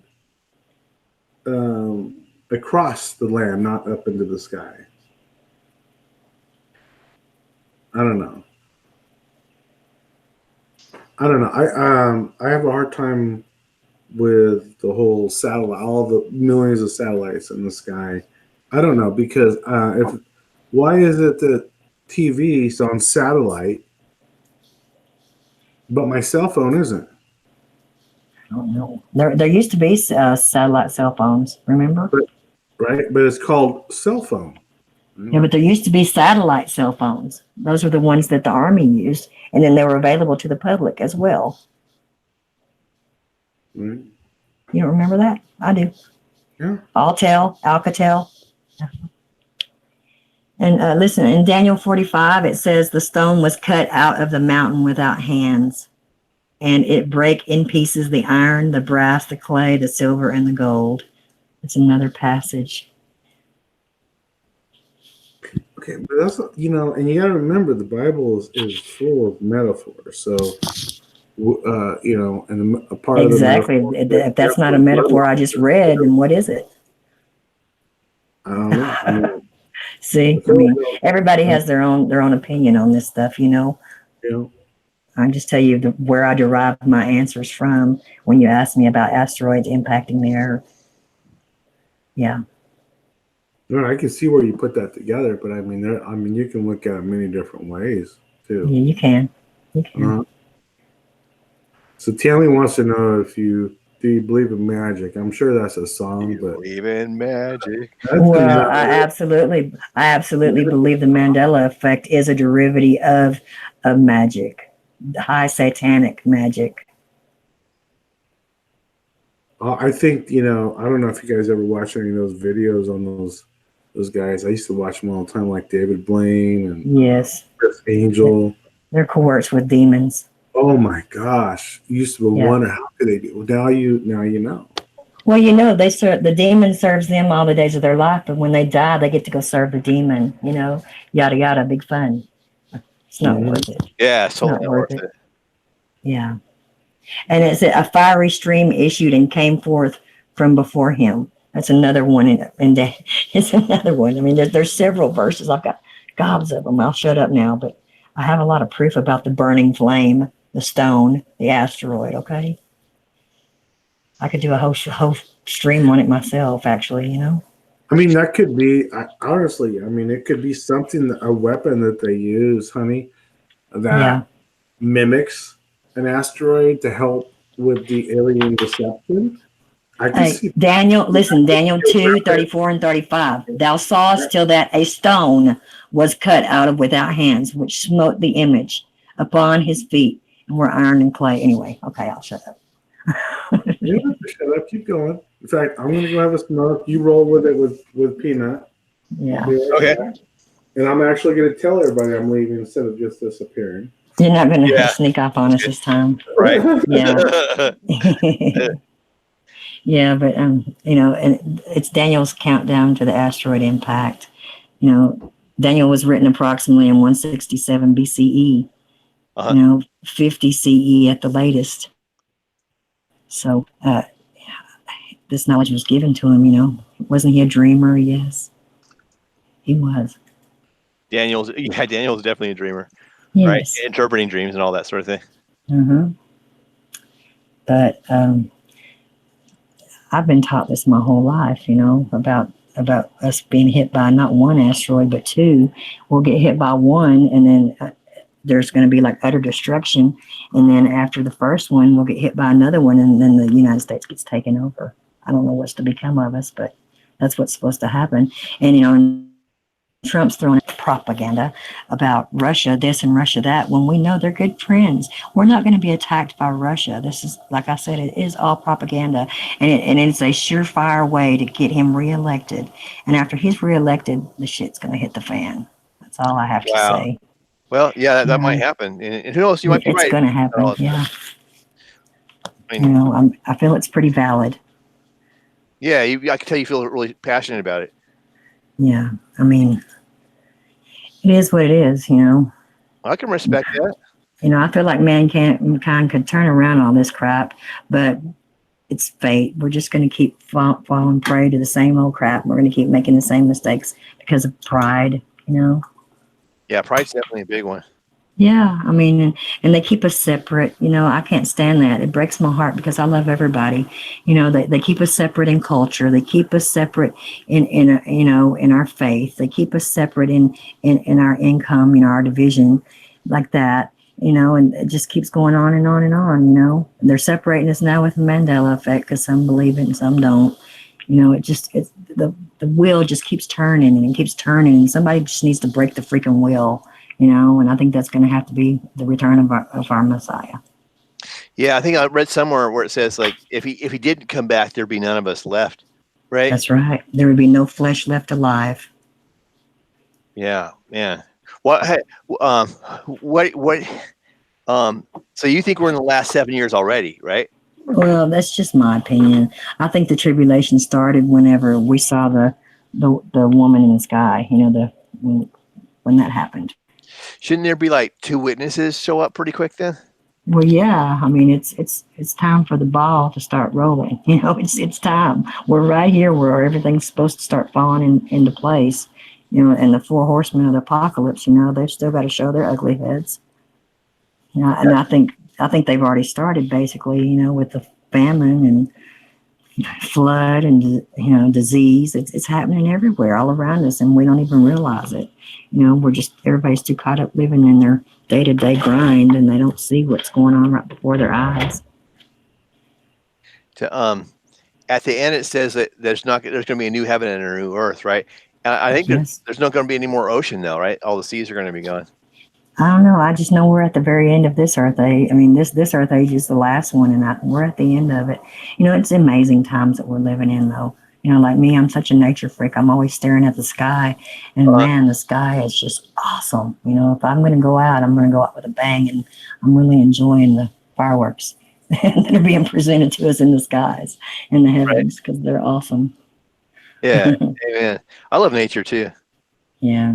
Well, you know me, I'm an Aries. I just had my birthday, so right. I'm definitely made this way. But it was hailing on your birthday, right? Pardon? Wasn't it hailing on your birthday? Yes, it was hailing on my birthday. But I was born on Friday the 13th. If it wasn't for bad luck, I'd have no luck at all. So I've just learned to roll with the punches. Well, you seem like a lucky person to me. I'm very unlucky, but I have good intentions. What's your new painting about? What's up with the eyeball? I don't know. I was painting a sad eye. Sad eye? With like a tear? Yeah. Why? What are you sad about? Oh, life sucks, but that's okay. I'm only going to be here a short time, and then it's going to be awesome. That's, Yeah, I don't like to portray sadness, put sadness out in the world, because that's what you get back. Oh, hey, can you read some of your poetry for me on Friday? Oh, maybe. Maybe. Yeah. That yeah. sounds very iffy. Very well, I had a whole book of it, and it burned up in my fire when the house burned. I might write you some between here and then, so that way I can read it. Yeah. Okay. Well, yeah, maybe. I mean, I've got a few things that I've written, but I had a block. I had a writer's block for so many years, and I don't know, something happened, and it was pretty traumatic, and I quit praying. I couldn't even pray. I couldn't even talk to God anymore. For a couple of years, I couldn't even pray, and at that time, I couldn't write poetry anymore, and I have written it my whole life. It just rolls off my tongue, and then I picked up painting. And I've never been an artist. I've never been able to draw or paint. And for some reason, I picked up a paintbrush, and man, I just went to town on it. And this last year, I've been able to write poetry again. So now I've got the gift of of painting and poetry. And it helps me pass the time because I'm disabled. I didn't know you're disabled. Well, Yeah. it's like you can't walk or something, or what's Oh, going no, on? no, no, no. I've got degenerate bone and disc disease, which is basically like really, really advanced arthritis, and it's really painful. You know, it Oh, starts in my neck and it goes all the way down to my toes. oh, lame. And I don't take any drugs for it. I don't take any meds. I could be on all kind of drugs if I wanted, but I Right. just choose to have a clear mind. I'm such a control freak. You know, Uh-huh. I have to be in control of myself. And and at one point in time, I was taking like um, meds that were controlled substance, like Vicodin, for instance. I was taking 10s, which are the strongest ones, and I could take 8 or 9 of them, and they wouldn't get me high, and they wouldn't kill my pain. So I had such a high tolerance that the next step for me was like OxyContin, and there's no freaking way. So I just went stone cold off of them, and now if I have pain, I'll take 3 or 4 ibuprofen, but I don't have to take them daily. You know, if I'm not very active, then I'm okay. But when I get up and stand on my feet more than 15 or 20 minutes, it gets really painful in my hips and my back. So, like when I do dishes and things, I have to sit on a stool. It's not fun. Well, prayers for you, girl. Yeah, it's not fun, but you know, that's just something I have to deal with. I was born with, listen, I was born with immune deficiency syndrome with IDS. And I was blue, and I had a heart murmur. And I've got 2.5 pages worth of crap I'm allergic to. So it's not like this is anything devastating or new for me. I've been sickly my whole life, you know. I just have to fight the good fight and keep on going, you know. Wow. Prayers for you, girl. Yes, I Yeah. didn't realize you're going through all that stuff. Yeah, well, I mean, I've been disabled for about 12, 13 years, but yeah, I just deal. Is it all right if something came to me when I was out there having my cigarette? But we're down. Go for it, buddy. Go for it. Okay, so couple things. Pie Man brought up Blue Beam, which I was thinking out there, just reading, scrolling through another piece of the puzzle. I look at what you were saying about the meteor hitting, right? Yes, yes. Another piece of the puzzle. So I started thinking, let's tie it all together, right? So we know that it's going to be a weapon of unknown weapons. We know the technology they have with Blue Beam, right? Yes. And so, an asteroid's not a weapon. So and this is what made me think about it, because I was reading today that there's going to be a asteroid that comes in closer, according to the scientist, that it's going to be closer than the moon. But don't worry. And then how many times have we heard him talk about asteroids? And then asteroids did this. Asteroids hit the Earth and killed the dinosaurs. And asteroids, right? They keep pushing that, right? So what if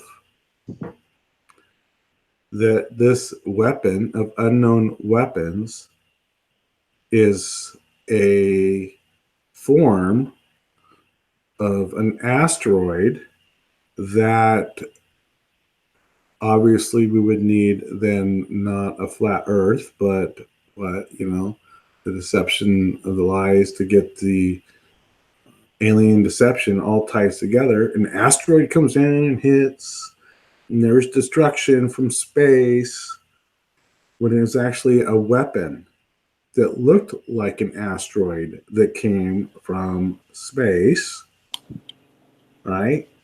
Put all those pieces together. Yeah, they're going to hit us with everything they've got when it comes down to it. I don't know. I'm just trying to put all the pieces together, Uh-huh. of what they're pushing, of what the Bible says, and trying to put it together, right? Yeah. And I don't know.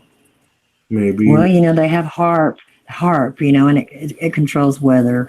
And then they have Blue Beam, which is giving us false images in the sky. So, Blue Beam, HARP, everything. Blue Beam. There's so much evil. HARP, CERN, D-Wave, D-Wave, AIs. This technology that we're just learning about now, Zombie deer virus. Zombie deer virus. Texas has zombie deer virus going on, man. Don't eat the Yeah, deer. You'll be a zombie. That's some old technology right there. It's Yeah. Well, y'all heard about the scientist that's like who the buggy found a before. zombie virus in a cave that had been dormant. And supposedly he took it back to the lab, studied it, yada yada, and it was released into the air. And whenever he got busted doing it, he said he was doing it to build up our immunities, so that way we wouldn't fall prey to something like this if it got in the wrong hands. Is that not insane? Yeah, that seems hard to believe. Yeah. Zombie deer virus. Oh yeah. That can't be a good thing. Yeah. Don't forget, the government already has a plan in place for when the zombie attack hits. Yeah. Now, here's a thought of mine on the zombie attack. Is what, with the technology they have to put thoughts in our head, right? And things like that, right? Who's to say, right? These people that are unbelievers or whatever, and they're able to use that technology, if they don't make these people actually become suicidal, murdering freaks. At some Well, point. you were talking about that app that you're able to have your memory erased as far as your favorite program. Well, how do we know 5G is not a large version of that app? Exactly. I mean, and was I always look at Mandela effect. We talked about this, honey, is a beta test. Absolutely. Figuring out what technologies work on people, which ones don't, who cares, who doesn't, right? I think it's part of it, And so, I just keep wondering what's firing in our brains, those in the Mandela effect. Right? It's memory. We're awake. I mean, look at you, honey. You've had some pronounced personal Mandela effects. But that comes down to what? Your memory. Yes. Right? And just like everything in Mandela effect, even within our own Mandela effect community, we don't all agree on the same Mandela effect. Right? Some see, all of us see some of us see some of us don't. Even with your peers and your coworkers and your family, they see some they don't. Why is that? If the Mandela effect is like something that actually happened, then wouldn't it be across the board? I've only got one child that sees it. The other two don't. The other two still look at me like I'm nuts. That's heartbreaking. Well, it's okay. Everyone looks at me like I'm nuts, so I understand how you feel. You are a nut. I am a nut. Absolutely. That's what I'm saying. I'm always a nut. So that's 24/7 for me. Welcome to my world.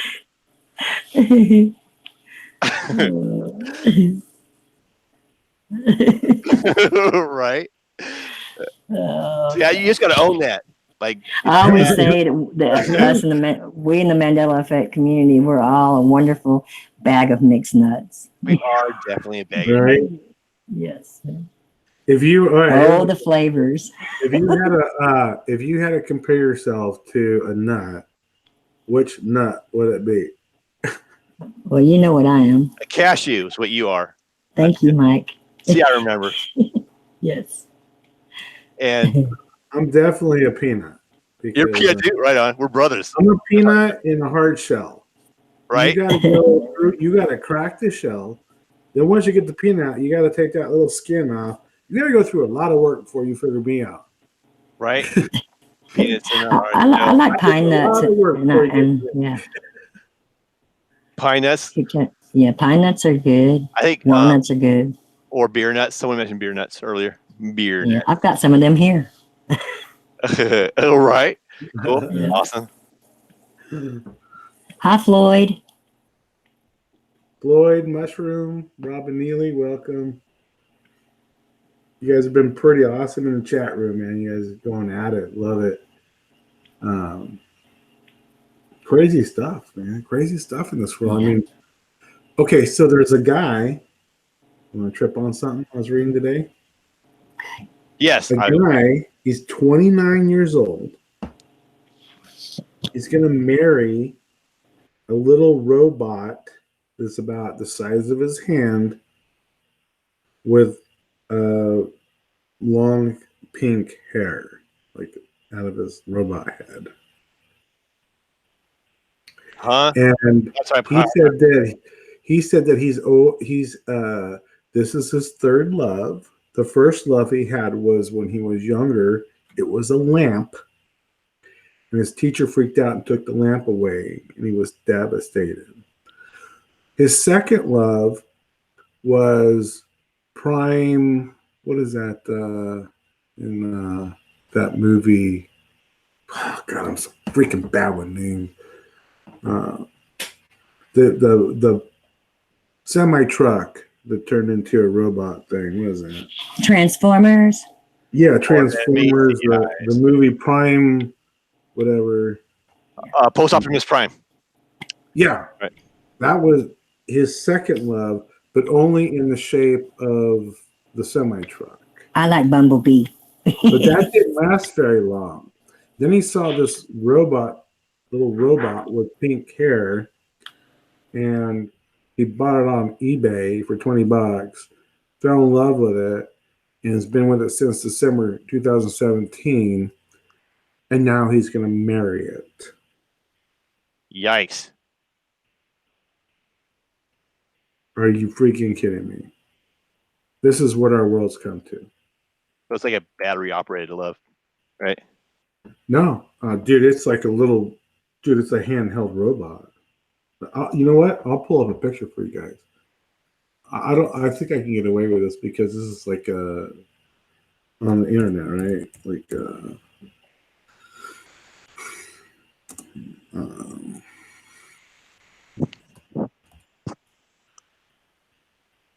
I don't know.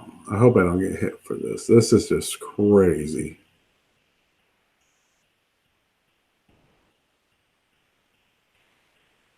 Here we go. Pull it up. This is, I mean, we've heard of people marrying like trees and dogs and all that, right? Yeah, that's one. Right. This one lady married the ocean, and this other lady married a tree, and she was like humping the tree, and they put her in jail for it. Well, you know why? I'm serious. I It's get it. sick. Though. I get that because she wanted some wood, right? I guess so, dude. She liked that bark. Right. Like Talk about the burning wood, right? Dogwood. Dogwood, amen. She liked that bark. No, she liked that. I'm just hard wondering, wood, right? did that tree have nuts? Right, exactly. I don't know, but they should have put her in a mental institution, not in a jail. Right, but then she would definitely. But then she would be a nut, right? That like nuts or a nut tree. Well, they'd probably have to keep her in a padded room because she'd be out there on the grounds, making friends with all the trees, cheating on her husband. Right. Chasing the bird. Right, so, can you guys see what I'm sharing, and can the people in the chat room? I can see it. I can see. Yes, the people in the chat room because I can't see. I see a troll. Mike or Honey, can you ask the chat room? I can't see the chat room. Yes. Let me ask him. Well, you don't have to key it, Honey. You just have to ask them. I'm asking them. Just read if they can see. Well, you don't like my loud gaming keyboard? Come on now. It's a Black Widow. It's high dollar. It's a high dollar keyboard, dude. I got it. Yeah, thumbs up. Robin Neely's giving us the thumbs up, babe. Okay, there we go. Man, 29 in a relationship with a robot reveals they plan as if the robot has thoughts. Like they, as if it's something that can think for itself and is in love back, plan on getting married. And of course, let's not forget the propaganda that we talked about earlier. And if we look where Joey Morris, he's from Tennessee Town, like Toy Town, Maryland, married, Maryland. See how they play on their words? Get that point across. Look at his little lover. The troll. Yeah. What the? Robo Troll. Well, that can't be serious. There's no way he's real. Of course not. Look at the again. Look at again the title. Relationship with a robot reveals that you plan on getting married. From if you look at Tanny Town, do you not think Toy Town, Tanny, I should play on words? Hard to say. Maryland, Mary. Your eye catches it. You're gonna scan right over this real quick. You're not gonna, you know what I mean? This is how your eyes are gonna scan right over it, but it's gonna pick up married. You want to get out of it too, though. Right. Is that he said he's And you're right. he's 29. That means that's 11. That's 2, and he also reinforced that by saying it's almost 2 years. So Right. they have something to do with it. Right. So look, if you look, married. You're right, Mike. Great point. Married. Mary. Right. Oh yeah, you're right. Maryland's a play on. We're good at that. Catch. Yeah, good. We're good at that. Yeah, good call on that one for sure. It's like I wonder what maybe it's partly trying to get us used to the whole transhuman thing, or like because I know, or get people more and more used to looking to robots for to serve that function. Maybe I don't know. Now let me ask you this, everybody. What do women call a slang word for their boyfriend? Right, beau. Bob or something. Beau. Beau. Right, boo, boo, beau, boo. Right. Men do not call their women. That's my boo. Right. Right. My old lady. Men don't say that, right? True. This is his boo. So what we have is a slang word portraying, because at no point anywhere else in this article does it have a sexual orientation other than that slang word. And of course, we're going to have it with pink hair. Right? Well, they're saying that childbirth is way down in Japan because people are so addicted to the sex bots. Oh, yeah. Well, I'm sure. Okay. Interesting. So here he was at age 10. He realized he was a objectum, meaning attracted to objects. Look at this. That's so satanic. Right. There he goes. That completely knocks off the whole be fruitful and multiply, doesn't it? You can't reprocreate whenever you're in love with an object. Now he's looking forward to the future with his beau. All right. And Bo's like a dude, like what you call it, like a right? Don't. Yeah. Okay, I could be wrong. I can't see the chat room, but I don't know of any guy that calls his woman a beau. boo. Yeah. Boo. Right. That's my boo. When he was 10, I call mine Satan. He's always horny. Right. No, his name is Jesus. But he's Jesus Antichrist. He's Satan. this is so insane. I mean, he wanted to become friends with a lamp at school. Oh my gosh, that's so sick. Teacher found it weird. Took the lamp away. He was distraught. Okay. Okay. Again, let's go back at 10. You don't know what love is.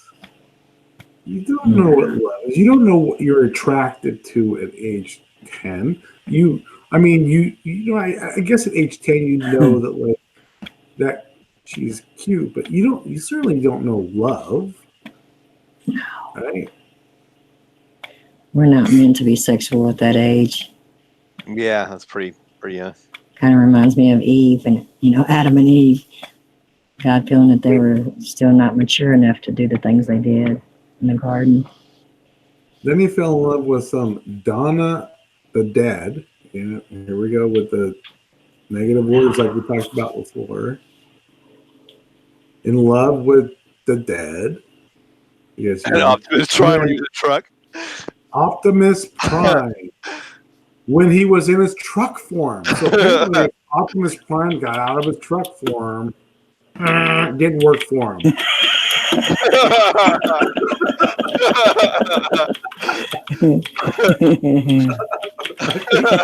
Truck. So funny. God. Now wait, let's go back. I mean, as we scroll through this, right, and we're reading this, look at the little headliners that pop up. Hit and run boy 11 struck by car dies. Let's get the death in there. Negative. Right? Like we were talking about earlier. We went through to go back. Boy 12 dies. Cancer, being told he was cancer free. Here we go. 11, 12, he dies. The boy was 10, he fell in love with that. Right? The other boy of 11. We need your fear. We feed off of it. 11-year-old boy struck by a car and dies. 12-year-old boy dies of cancer. Let's get back to the story. Right? However, all these objects never lasted as long. But this guy, he's lasted, a year and a half now? Whoa, that's long term. And they're all toys too, which has connotations of little kids, right? Do y'all remember way back in the day that doctor that said there's no such thing as AIDS, and he was literally going to inject himself with the HIV virus to prove it, and then not long after that they found him dead, suspiciously. That's crazy. Kind of reminds me of this crap. Fear, death. It's all trumped up by them. Trump. He knew it was love because it made his heart feel right. What the hell does that mean? Wow, what is it? Look, he's got, what the hell's on his Well, maybe he's a clone or a robotoid. He's a robot himself. He's not a real human. He's a soulless being. That's why they're pushing that propaganda right there. As we go through, let's not forget about the Cornwall deaths. 2 bodies found in different beaches in 3 days. Okay, next story. See, seriously, man, you gotta love it. Did you say cornhole? Cornwall. But see how that play on words? One thing kind of led the other. But she accepts it. My friends accept. This is all part of their push, their propaganda of like, let me love whoever I want, don't question me. And even if it's against the word of God, don't question me. I can love everything. And you need to just accept it. Oh, next story. Groom found dead month before wedding. Wow. And the Antichrist is going to be rolled out under the guise of love. It's going to be confusing for some people. Yeah, no doubt. Good point. Acceptance and love. Here we go. This next agenda. That mental illness. Don't forget to put that in the story because that's another big push, right? Right, to take guns away. Right, we're all crazy. If we go see a shrink, I guarantee you any psychiatrist can come up with some form of mental illness that we all have. Everybody has mental illness according to the psychology. That's what keeps them afloat. Keeps people medicated. That doesn't just... Well, it keeps them in their income, in the cash cow.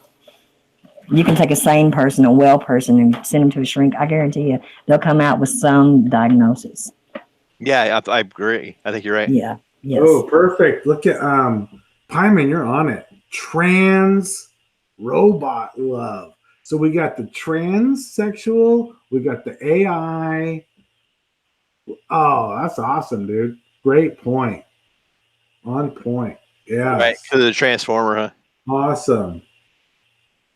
Well said. Totally ties in with all the propaganda they're pushing, right? Like they're like it's all everything rolled into one thing. Damn. It all goes back to one thing: the beast. Yeah. Satan. Amen. Absolutely. He is the god of confusion. There you go. You know, I've always kind of wondered why he's called the like the what is this the Prince of the Air or something. The prince of the powers of the air. Yes. Yeah. What's all that about? Have you ever thought about that? He controls the weather, maybe. Yeah, I can see that. I never really thought too much about that. Why is he called the Prince of the Air? Now, did you see? Oh, I'm sorry. Go ahead. I didn't want to cut off. That's a No, good that's question. it. No, that's a great question. I mean, I was thinking something when you said that. Why is he the prince of the air? Yeah. Maybe flying crafts, Yeah, I don't know. I mean, that's a great. technology. All right, there you go, Tammy. That makes a great point. He's in the fourth dimension, prince of the air. Right, I can kind of see It's where it's one of the four elements, I guess. So, right? If you got like Mushroom. He wanted to be in the sky. He wanted Yeah, to be the sky. He wanted to be the sky. Yeah. or like you have air, fire, water, and Air, earth. fire, Yeah, water. maybe something like that. and you need The air elements. for all that to You mean the work. elements? Yeah, it's one of the elements. Thank you. Yeah. Anya. You're welcome. You're welcome. But you can't have fire without air, right? True. I got a lot of hot air. There's another article I seen on that where a lady married a zombie doll. Did you ever see that one? That was on KJ. KJ did that. No, I didn't see that. Scariest movie ever. Is that what Uh-huh. it's called? Yeah. Yeah, he does. So what I just did there, if you guys have not subbed to KJ, tomorrow night he's going. In fact, I'll post it in here for you guys. I'll be there. He does all this stuff. And dives into all the stuff of all the crazy stories. He's awesome. Yeah. And so he did one similar to the one I just showed you, in many, many more, 100,000s. But a few weeks ago, it was the most scary looking doll I've ever seen. It was a woman doll. Again, it was a female, and a female married her. Had a whole wedding with all the family, whole like real marriage, and it was a zombie doll. A zombie doll that, I mean, it looked creepy. I'll pull up a picture of it for you guys too. Let me get post his Hey, you channel. guys, I hate to abandon you, but my lights just went off. They flashed off and on. I've got a real bad thunderstorm that just hit. So I'm going to go ahead and call it good night, okay? Okay, night, honey. Honey, Good night, guys. Thanks for having me, Cowboy. you got it. Good night, everybody in chat. Peace. Bye. So you're gonna put the picture in the chat right now? I just posted KJ's channel, and then Okay. let's see. I'm going back to Tammy. So if I was a guy, I'd be afraid of a Twilight.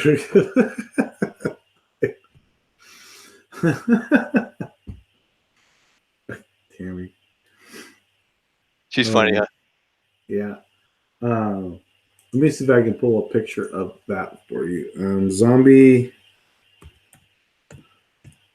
doll marriage. There we go. Oh, jeez. I don't see it. I'm just pulling it up so I can before I present here. All right, now I'm gonna go back and present.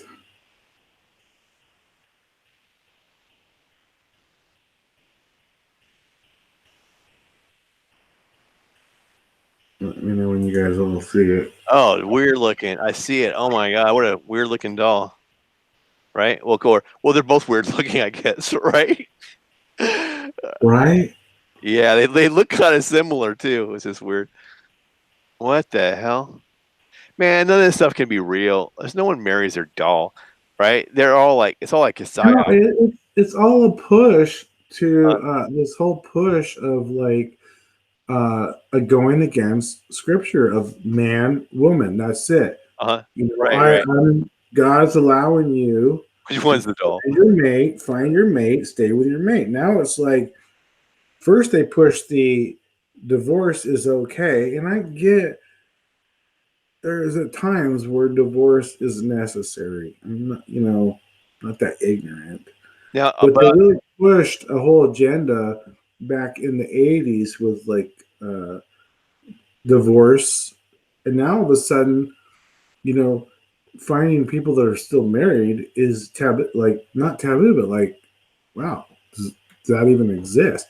Now they're getting to the point where like, you don't even need that bad relationship that's going to break up. You can just put all your love into this lifeless nothing and get all the desire you need out of it. Look at mhm. this thing. What are you? How in the world can you fall in love with something like that? Are you talking about how in the world can you fall in love with the doll, or how can you fall in love with that ugly woman? I mean, I'm not Well, sure I which one mean, would be how worse could for. you even? Let's say you were a doll collector All right. and you loved collecting dolls. Okay. How can you even look at that with anything of like, oh, how cute.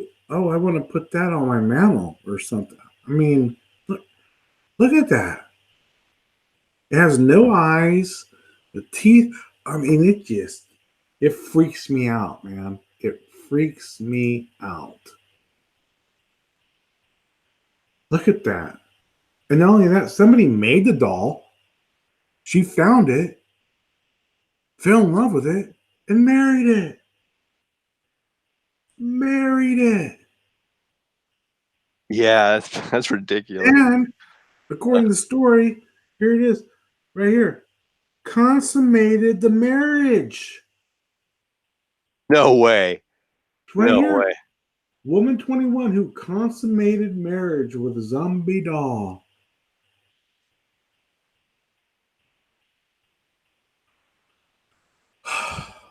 I don't even know how God could look upon us and not have already destroyed us. I don't know. Yeah, so you think it's basically just a kind of another attack on the sanctity of marriage? On the sanctity of marriage, on the pushing of all of the everything, transgender, homosexuality. So I'm a man Mm-hmm. and I like women, but I feel more comfortable peeing in the woman's bathroom. This Mm-hmm. is not a lie. I just took this mandatory California state HR hour thing that I could be a man attracted to women that feel more comfortable peeing in the woman's restroom or vice versa. Uh-huh. And if anybody complains, I could call HR for sexual harassment. Unbelievable. It blew my mind. The Yeah, it's a person, trip. if I'm a man and a woman comes in and wants to go to the bathroom because she feels more comfortable in the men's room, and I'm like, whoa, whoa, whoa. I'm pretty sure your husband went like this. I'm not comfortable with you in here while I'm going to the bathroom. Uh-huh. She go to HR. I'm in What trouble. about you? Yeah, no doubt. I'm in trouble. Right. Yep. I heard that. It's like that's just it is mind-boggling, isn't it? Like how things have just completed a 180 on everything like that. Unbelievable. Unbelievable. And I had to take a test. I had to take a test. And I get the answer right to pass. Who is the person that's being sexually harassed? The man who prefers to pee in the woman's bathroom, even though he associates himself as a man, or the person who says, I don't feel comfortable with you here. It was the person that said, I don't feel with you comfortable here. Unbelievable. I don't even know what to make out of this. I'm still in shock over it. It's mind-boggling, man. I mean, I agree, Callaway. It's just it's hard to put words to that. I mean, it's just everything's just so backwards, and it's all happening so quickly too. All it's just insane, like how quickly everything's just deteriorating, and everything's falling into place for the other side. I used to think like all this stuff would be like way off in the future, like it's never going to happen, but like some far distant future. But more and more every day, it's just this more very surreal, reality is kind of coming all together. Well, I mean, think about this. I mean, I even seen it when I first started at a Target. A guy walked in right when it happened. When Obama, a president, made it a law. The guy went to Target, dressed like a man, kind of chubby, beard. Uh-huh. And he started going in the women's bathroom. And somebody said, you can't go in there. And he goes, oh, no. Yes, I can, because I associate myself with going to the women's bathroom. And Target allowed it. I don't understand. You're going to the restroom.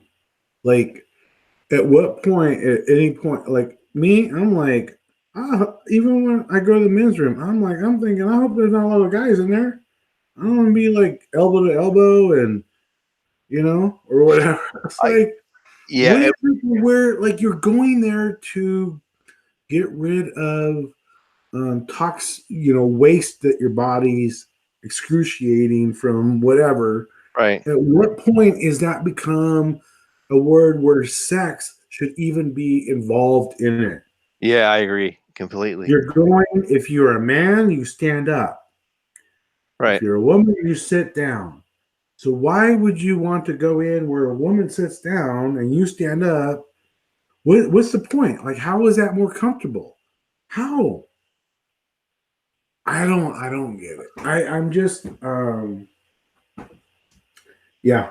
I don't even know where to go with that. It just irritates me so much that and it's a law, and now if I'm against it, I'm wrong. I'm the one in trouble. I can see what Tammy's saying, because that has to be like the way for like some perverted guy to be like, yeah, I want to see some boobies or whatever. I mean, if it's, I don't even know what they do in there anyway. To be honest with you, I think it. I think she's right, and you're right, but I think it goes beyond that. I think it has a lot to do with like that with the kids, the push with it's okay to like little kids. The psychiatrists are saying no, it's not. It's normal. Some people just like kids. One of the things I want to point out though is from talking to people, I don't know from firsthand, but like when I go as a dude and you go into a bathroom, you don't talk to the other dude in the other stall next to you. It just doesn't happen, right? You just want to ignore the people around you. But why I've heard them tell me this. For the girls though, when they go in the bathroom, they're all chitty chatty, and if they're missing like some toilet paper, they'll borrow. Hey, you know what I mean? That's right. How, right. So like apparently there's different etiquette in a girl's bathroom than there is in it. Well, let me tell you a guy's etiquette. Okay, so if you're standing and you walk in and there's like 3 or 4 urinals. Mm-hmm. When you go in, if all the urinals are empty, you go to the very far right corner. Right? Uh-huh. If you come in and there's a guy saying at the very right corner of the urinal, then you go to the very far left. Right. If there's 2 guys and they're at the very far right and the very far left, you go to the one in the middle. Middle, yeah. It's right. Etiquette is if there's like a urinal, 2 urinals to your left or to your right that are open, you do not take the urinal right next to the guy. You leave that open. The only time you take that one is if you have no choice. Right. There's when I'm like going to the bathroom and there's 3 urinals to my left and a guy comes up and gets the one right next to me, I'm like, really? Really? Dude, bathroom etiquette, dude. Come on, move over one. At least. Right? I've never even thought about that. I've never had that experience. Like if you go in there and like they're all free, and then some guy just comes in, like of all these free ones, he chooses to like park right next to you. That would be Right. weird. I don't know. And Have you ever had that happen? No. Okay. Right? It doesn't happen. Right? Like we Right? don't talk to each other in there. You know what I'm saying? But they do. No, we I've seen don't it talk. true, And even if okay, so Tam was like, women go to the bathroom together, right? It's like right? if Yeah, they do I'm that too. Yeah.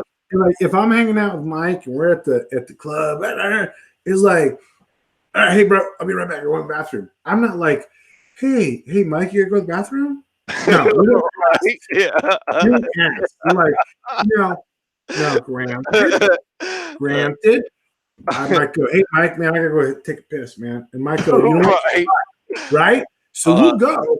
But even if we have to take two girls where we have the only two open where we're next to each other, Right. you look straight ahead, there's no conversation.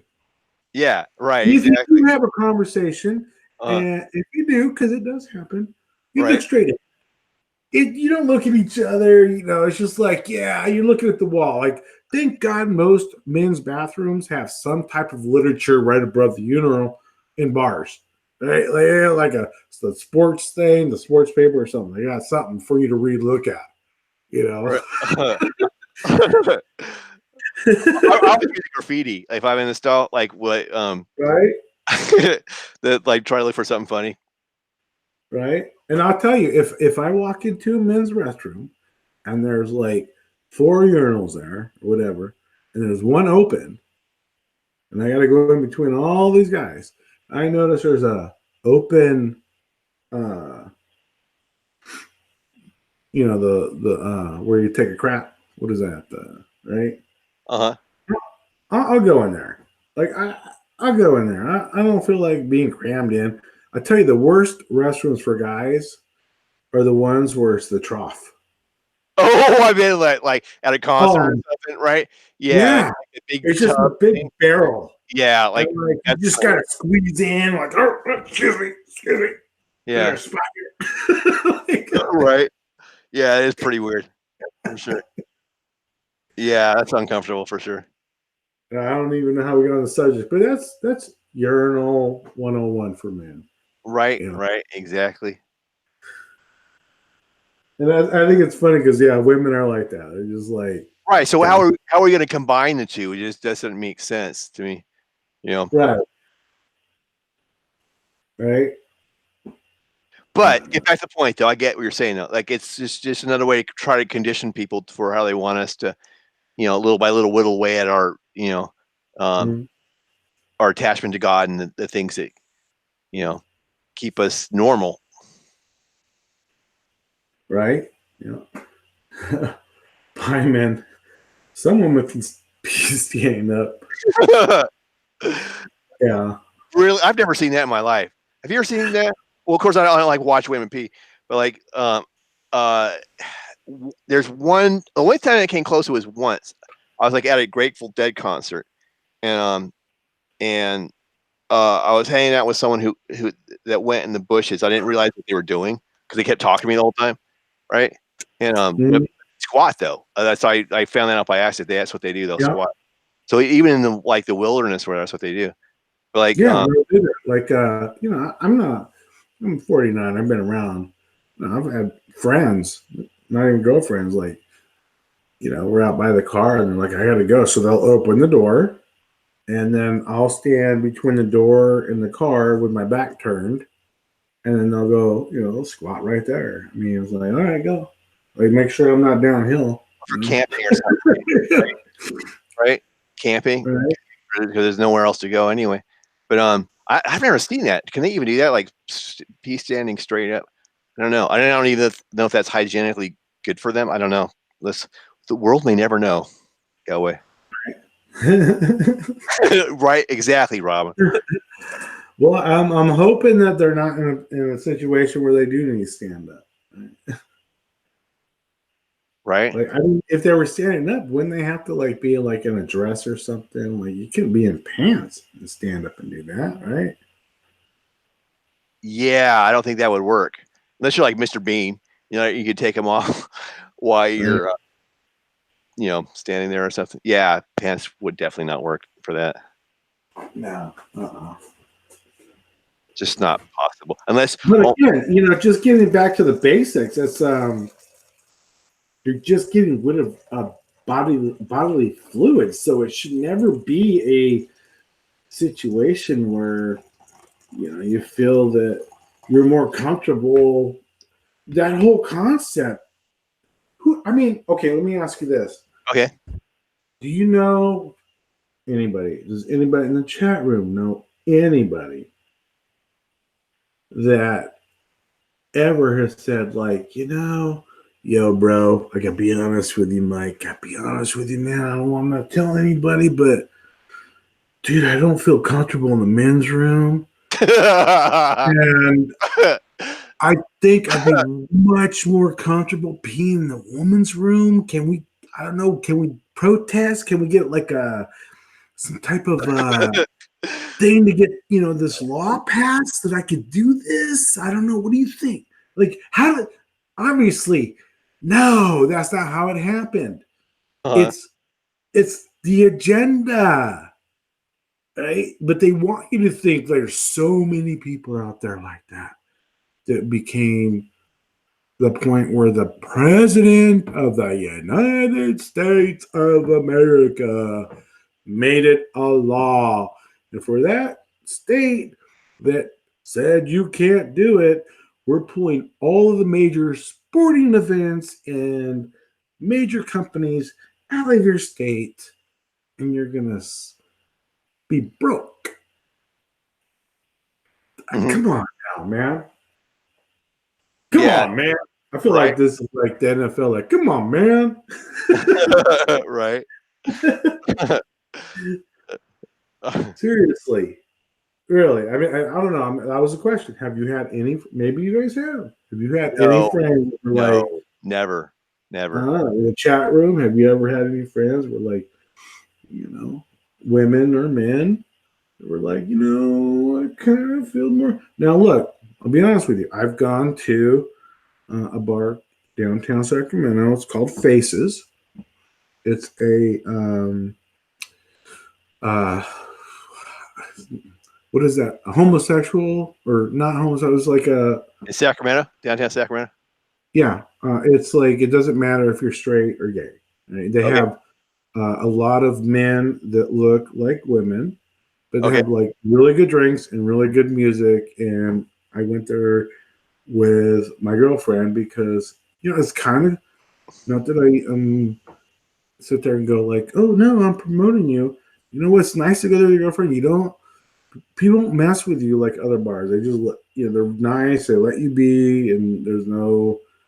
It's kind of great music, great drinks, and there's no like animosity or no peacocking of guys, no women. It's just a different atmosphere. Whatever. I don't know how to explain it. Right. And I don't know. They have a men's room, a women's room, and they have another where it's like, go for it. Right. And so me and my girlfriend in there, and we decided, well, we'll just go get a stall together. Or there's a stall open. We'll go in there together, the bathroom. So it was freaking hilarious watching some of these come in. And yes, I did not know it was a man until it walked up to the urinal. They can fool you, man. Good looking men out there that look like women. And when I first went there was like one of them doing like karaoke or something. And I'm like, wow, she's doing pretty good. And my girlfriend was like, yeah, that's not a girl. I'm like, no, you're kidding me. Yeah. You know what it reminds me of?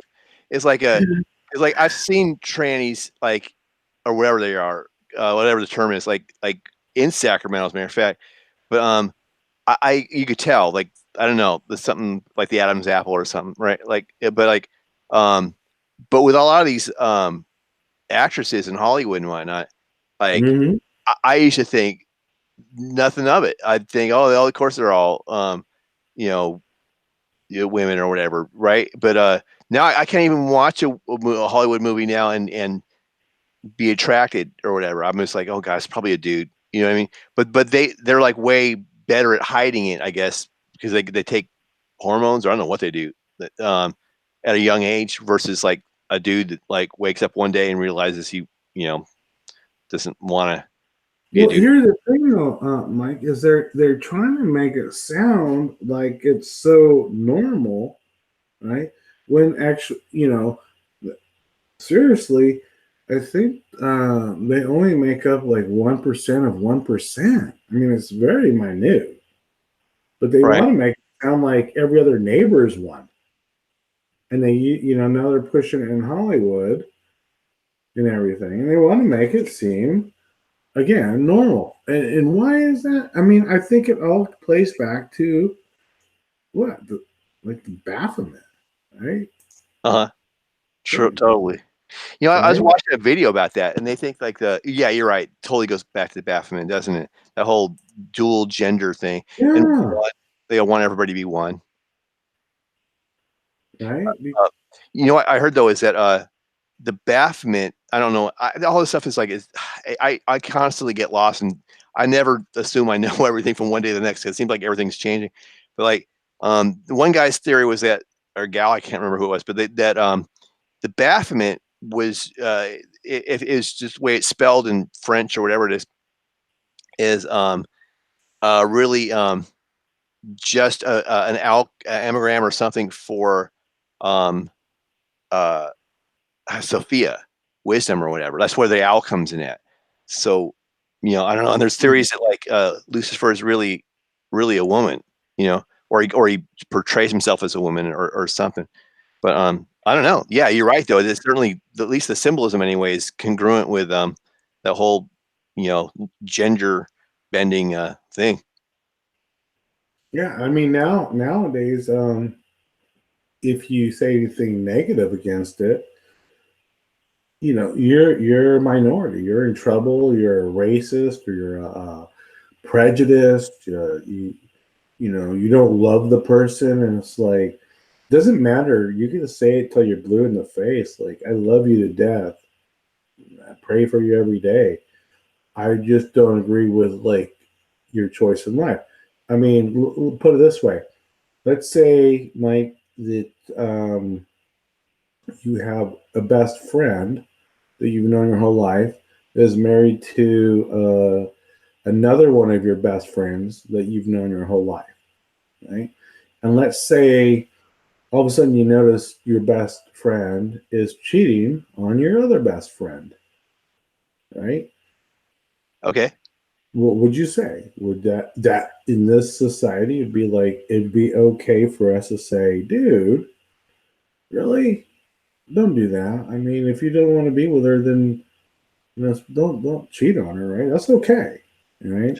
I don't know, dude. That seems kind of like I don't know everybody's business, and it seems But I more. mean, I don't know. That seems like less something a dude would do. I don't know. There's something like a dude code, man. I'm sorry. I'm just being. okay, but you missed my point. All right. She was your best friend too. This is not your best friend's wife. They're both your best friends, Okay. right? Or let's say it's your sister and you go out with your brother-in-law and he All right. does it. You're Okay. gonna say something, right? No, absolutely not. You wouldn't tell him don't be cheating on my sister. Well, if it was my sister, that would Right. be. I guess that would be different. But Right. yeah, I don't know, man. You're getting to a touchy subject. And you never really know what's going on with somebody. Just because you see something on the outside doesn't mean necessarily mean you completely. I just don't like. I guess my point is that if you did, it'd be more acceptable that, like that would be accepted in our society. Like that would be okay for you to say, don't do that. Right. That'd be something that like you wouldn't be targeted as, um, you know, uh, racist or, um, against other people. It'd be more acceptable. But if you do that now and go like, well, I have in my faith, in my religion, in my beliefs, I don't believe it's okay. You can't even say that. You can't even say that. Right? Yeah. You can't even say that in this society today Mhm. because all of a sudden, you're in trouble. So they could say, again, I'm just pointing this out. I'm not bashing on it. I'm just pointing out where our society is. Is this is the double standard of it? Is that they can tell you in a work atmosphere, I prefer to pee in this bathroom because I feel better about it, or I prefer to date this type of person because I'm into that, right? I could, whatever, right? Uh-huh. But if you were to say, okay, that's your belief, I get you, that's your belief. Now, my belief is it's against my creator, and I love you, but I don't agree with it because it's against my creator. You can't do that. You can't even be objective to it in a way like that. You have to just accept it and let it go. We got to be quiet. We have to silence the believers of Christ on these subjects. We have to that's the problem where it's part of attacking and putting down believers of Christ and not, you know what I mean? So again, this has nothing to do, I'm not saying anything. I'll make it very clear here. I love everybody. If you are into that, hey, we can have a talk and we can talk why I don't think it's right biblically. And you can tell me why you think it's right in your personal views, and we can have that dialogue. Doesn't mean that we have to look at each other in a way where we're divided. Uh-huh. Where I'm talking bad about you and I'm some type of ignorant, asshole because I am kind of against it through my faith. That's what they're pushing. You see? So it's sad. Yeah. Touchy subject, I know. Especially for, I mean, we all know somebody that's that way, right? Well, I guess so. It's, but to be honest with you, like, I don't know, man. It's like the way I look at it is like for me, for example, sometimes people they think various thoughts about me because I, my outward demeanor, but I actually take all that stuff seriously. I don't like once I'm with somebody, that's different than playing around, so that's different. But on the other Oh, side though, I've met you people. get called a player too? I People don't know. See, that's the thing. Is like they, you and I get to talk because it sounds like a lot of things you and I have a lot in common, which freaks me out in itself. But we even have more. So we're gonna have to talk offline on that because I know exactly where you're going with that, and it's getting late, and that's another whole subject. But Yeah, and then once somebody knows something about you, they make assumptions or whatever, and I guess I don't, nobody ever really knows completely what's going on with someone's personal life like that. So I just don't like to get in. You know what? But since we're on the subject though, there's uh, the worst case of the worst case of all that stuff are the guys that are physically abusive to the person that they're with, right? And I have no tolerance for that. I have yeah, zero tolerance for that, man. right. And so I'm definitely don't fit in that category. But what I'm saying though is for what I've noticed though is about guys who are like that, they end up with women who have this, no offense to them, but a lot of times have this self-fulfilling pattern or something where they keep going for the same guy. I mean, it has something to do with their dad. I don't know the psychology behind that, but for either party in that combination. But what ends up happening is that no matter what you do to try to be the hero that saves the day or whatever, there's just some things you can't fix. You know what I'm saying? So sometimes we get Right. tangled up in people's personal things, then it just wraps you up in whatever they're going through, and it's just it's not always as simple as the being like Errol Flynn that comes in to save the day on it. It's people are more complicated than that. So Yeah, don't ever think you're going to get in a relationship and you're going to be the guy that changes or the girl that changes. changes somebody. There's that too. Nobody changes. You could be right there next to them as they change, be there something to lean on, talk to, but they got to build, just like anything in life, quitting drugs, quitting smoking, quitting drinking. You cannot make people do that. They choose that, you can support them. Mm-hmm. You can't make them. And, getting into that subject you were just talking about, another touchy subject, but I really think a part of it, not all of it, is that when you look at kids being raised, right? Uh-huh. And this goes in many different facets, but just in general, those kids that only get attention from their parents or in school or from their friends when they act out, right? Mm-hmm. The only attention they get. Yeah. Then they only know how to get attention by causing problems. True. Yeah, I can see that. You know what I mean? Right. And you don't know because they've never gotten positive feedback. And that's one thing, like, raising my boys that I made very clear is that as much as I'm going to get on them for doing something wrong, then I'm going to give them just as much praise when they do something right. Because it's just as important. Right, to give them, I completely agree. To give them the right motivation to, it's positive reinforcement. Is what you're talking about. Yeah, because it's just like, look at as an adult right now. How many people complain like when they go to work, and it's like, oh my gosh, I got to call in the office again because of this or that. But when have they ever said to me, like, called me in the office and said, "Man, you had an awesome month. Great job, man."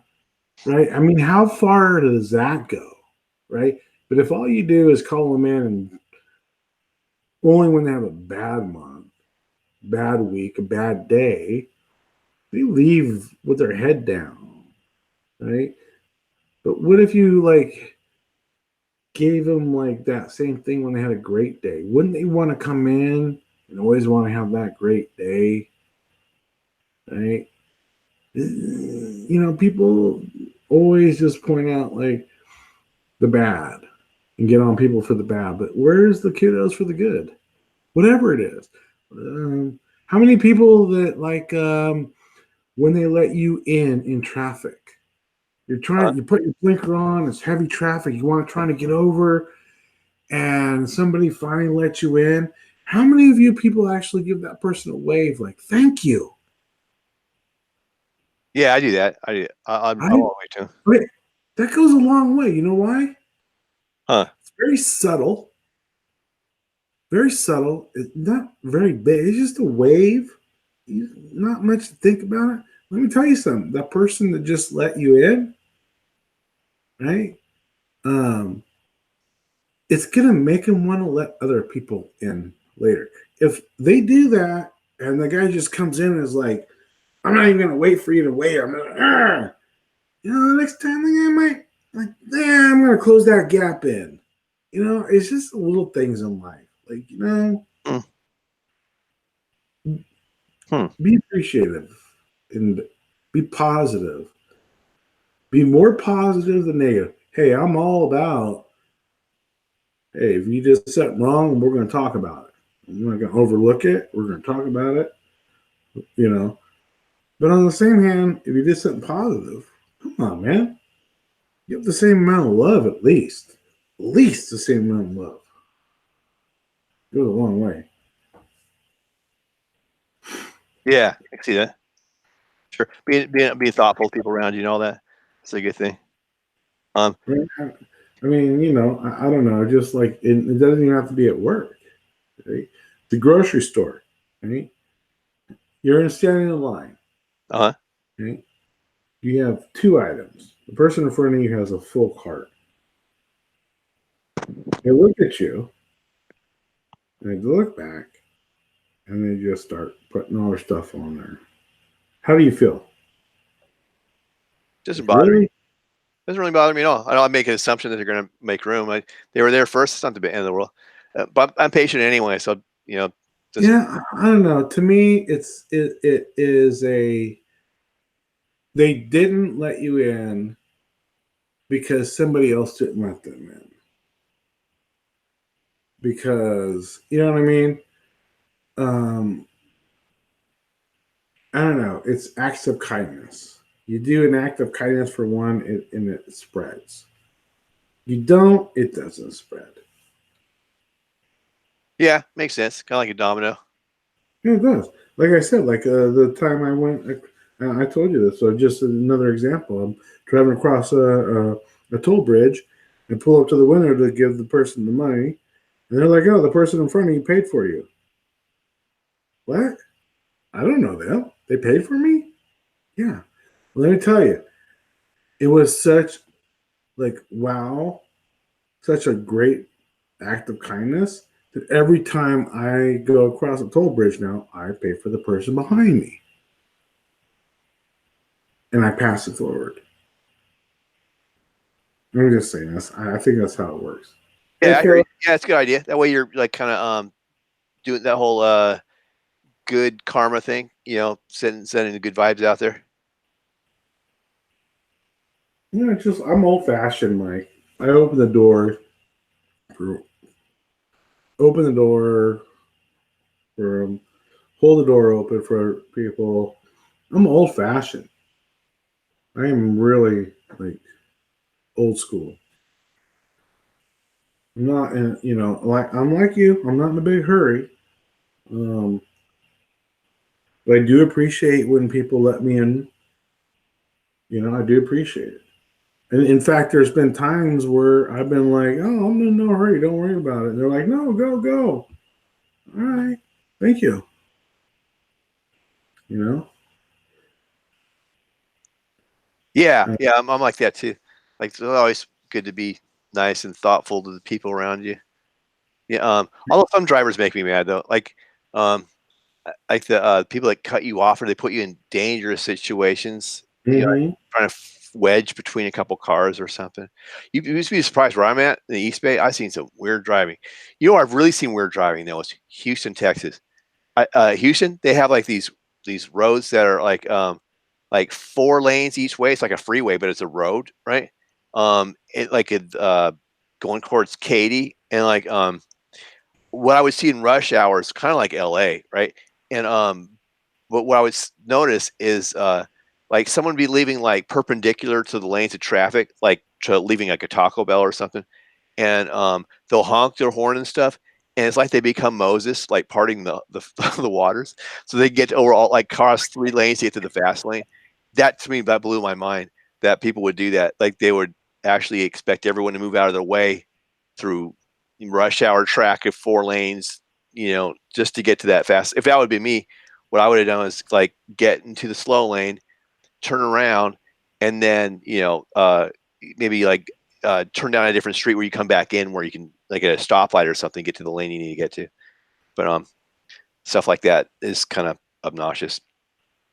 Right. And, that's the thing. It's like, you know, the people that drive like maniacs are as bad to me as the people in the fast lane going 50. To me, they're just as hazardous. Like if you can't even go the speed limit, get to the slow lane. You know, you're what they're doing. They're causing they. There's actually states that have a law that if you're going under a certain amount of speed limit, under, you'll get a ticket because it's unsafe. I can It's see that. unsafe. Oh yeah, I could definitely see that. If it's like super slow on the freeway or something. Yeah. Yeah, that can be unsafe for sure. Because because everyone is jamming trying to get around you. It's like it disrupts the flow of everything. Yeah, I mean, I've driven across the states twice, so I mean, that, All 3,000 miles. nuts. So I agree with you, dude. I mean, you're not too far from me. I'm Sacramento. Believe me, Yeah. dude. My freeways ain't no different than your freeways, other than the fact that they are a little bit more crammed in a tighter area and a wider. So we're kind of down by the bay where Peanut is. It's probably a couple more lanes with a shorter distance to get on the off ramp. So what he's talking about, these people are in traffic, trying to be over in the fast lane, and then getting over the last second over Oh yeah, they do that too. like 4 or 5 Right. lanes to get off at the next exit. Where I'm at, it might be 3 lanes. It's the same damn thing. Uh-huh. Right. It's like, what if you knew your exit's Yeah. coming up half a mile away in traffic? You should have started trying to get over a little bit sooner. Yeah. Right. It's like, well, you can punish everybody else because you didn't have the foresight to, to wait till the last second to make your turn or whatever. Yeah. All right. Well, I think I'm gonna cut this off. I'll run a little bit later than I wanted to. I don't want to sit this late again. Okay. But appreciate you coming on, and Honey, if you're watching, thank you for coming on. Thank everybody in the chat room. You guys were awesome tonight. I mean, you guys were going so. I don't know if you were watching, Mike, but I almost thought I had to put the chat on slow mode there for a minute because you guys were on fire tonight. Love it. You guys are awesome, man. We are Seriously. awesome. I agree. I'm awesome. kidding. I'm just kidding. Yeah, thanks for having me on, Kelway. I appreciate it. That was cool. Yeah, and then everybody sub to Peanut Friday night before Scarab. We're gonna be on there. I know Honey's gonna be there. I'm gonna be there. Stone's gonna be there, and then I don't know if you got your other crew there, Vessel, which was hella cool, and Steven, he showed up here tonight. And we're gonna do. You got to see it. Mike W. does this great thing where he breaks down scripture in a way for us to associate today's world. And I'll just put it this way: I'm pretty sure you're gonna enjoy it. It's quite. It's serious but amusing. Put it that way. If you could wrap the two together, it's pretty awesome. So sub Mike W. And Friday night, what time was that? I'm gonna do 7 PST. That gives me. I know it's a little bit late, and if you had to leave for Scarab's channel, that's all good, man. But that's what I'm gonna do, though. And, go ahead, Cowboy. I'm sorry. Scarab doesn't usually go till almost 8. Okay. Or so. Right on. 8:30 sometimes. It depends on what times he goes, but I mean, you gotta love Scarab because he understands that. He knows he doesn't. He respects other people, so that's not an issue. And if it runs a little bit into his show, I guarantee you that he's not gonna lose any subs over it or any viewers. So I wouldn't be too concerned about that. But yeah, so 7:00 Pacific time. On Mike W's. It's going to be fun. It's if you want, go to kind of give an idea of what we're going to do. Go sub his channel and watch what we did last Friday to give you an idea. So we did Genesis, Garden of Eden, and what was it? Vessel that was Satan. Yeah, he was playing. Oh my god, dude! I think you were Gabriel. I think, right? I think you were playing Gabriel. Yeah. Right? Oh yeah, hilarious! Oh my goodness. So what we did last time, so they know, I wrote a script, like a screenplay, sort of, right? And then we all, picked what character we wanted to play, and then read the script. And that's what I'm gonna do again this Friday. I'm working on it right now. It's gonna be about David and Goliath, like that story. And I think a couple people say they wanted to be on. Like they want. There's a lot of people that wanted to act for it. So I thought I want to try to fit in as many people as I can. I might make like a couple different scripts, so that way anybody who wants a chance that could come on. It was fun, and then we're gonna do like some. We did like play that game. I'm gonna do that again. I was talking to somebody else about it. They said I should adapt it, so that way I have to come up with a bunch of cards, like just like play like Cards Against Humanity. Have you picked up that game yet? No, I have not. No. Yeah, I think they have it on Amazon, by the way, Kelly. But okay. I don't know what is it. If it's on Amazon, I won't get in time. That's all right. Someone else I should try. I'm gonna try an experiment next time on Friday. Where like this time I'll warn everybody at the end that if they're squeamish, they're super sensitive to adult humor, that they should bail. But like that way it kind of hopefully gives a chance to get all the. No, it's not the Illuminati card game, Matt. Pie Man. It's like it's sort of like Mad Libs, right? You know what I mean? Right? Is that how you describe it, Kelly?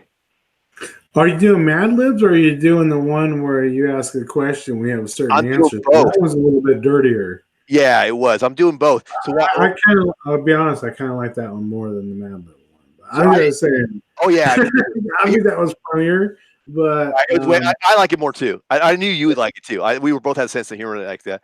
But so what I figured was, this is the way I was talking to someone else I know about it who wanted to come on.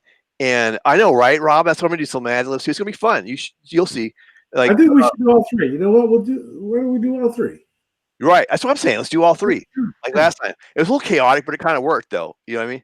Yeah. So, it was fun. And, I think the funniest thing about that night was that, I came in a little bit late, right, and to the stream or to the right on before he went live, and I had no idea.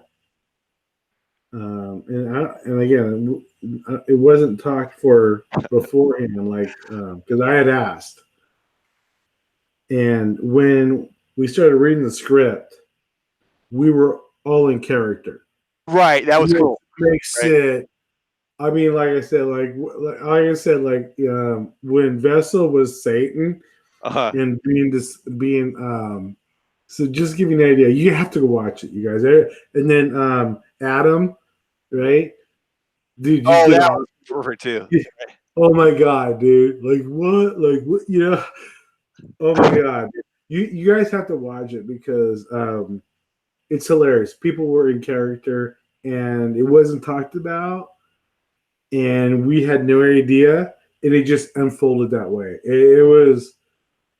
Believe me, unfortunately we laughed so much that sometimes we were laughing over each other talking because it was so freaking funny. Right, because we were getting there's stuff that we got that was hilarious that people that were listening, they didn't know what we were laughing about, right?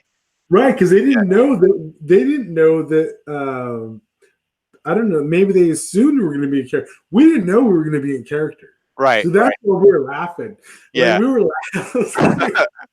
Oh, it was funny too. It was when that guy Steve Kennedy, he was like, I don't know, I just feel bad. Was he Adam? He was. Oh yeah, he was Adam. Yeah, it was funny how he. Yeah, he was like, I don't know, what are you talking? Like, really? What you shouldn't be eating that. I'm so tired right now. Yeah, right. It was perfect. That was like fun.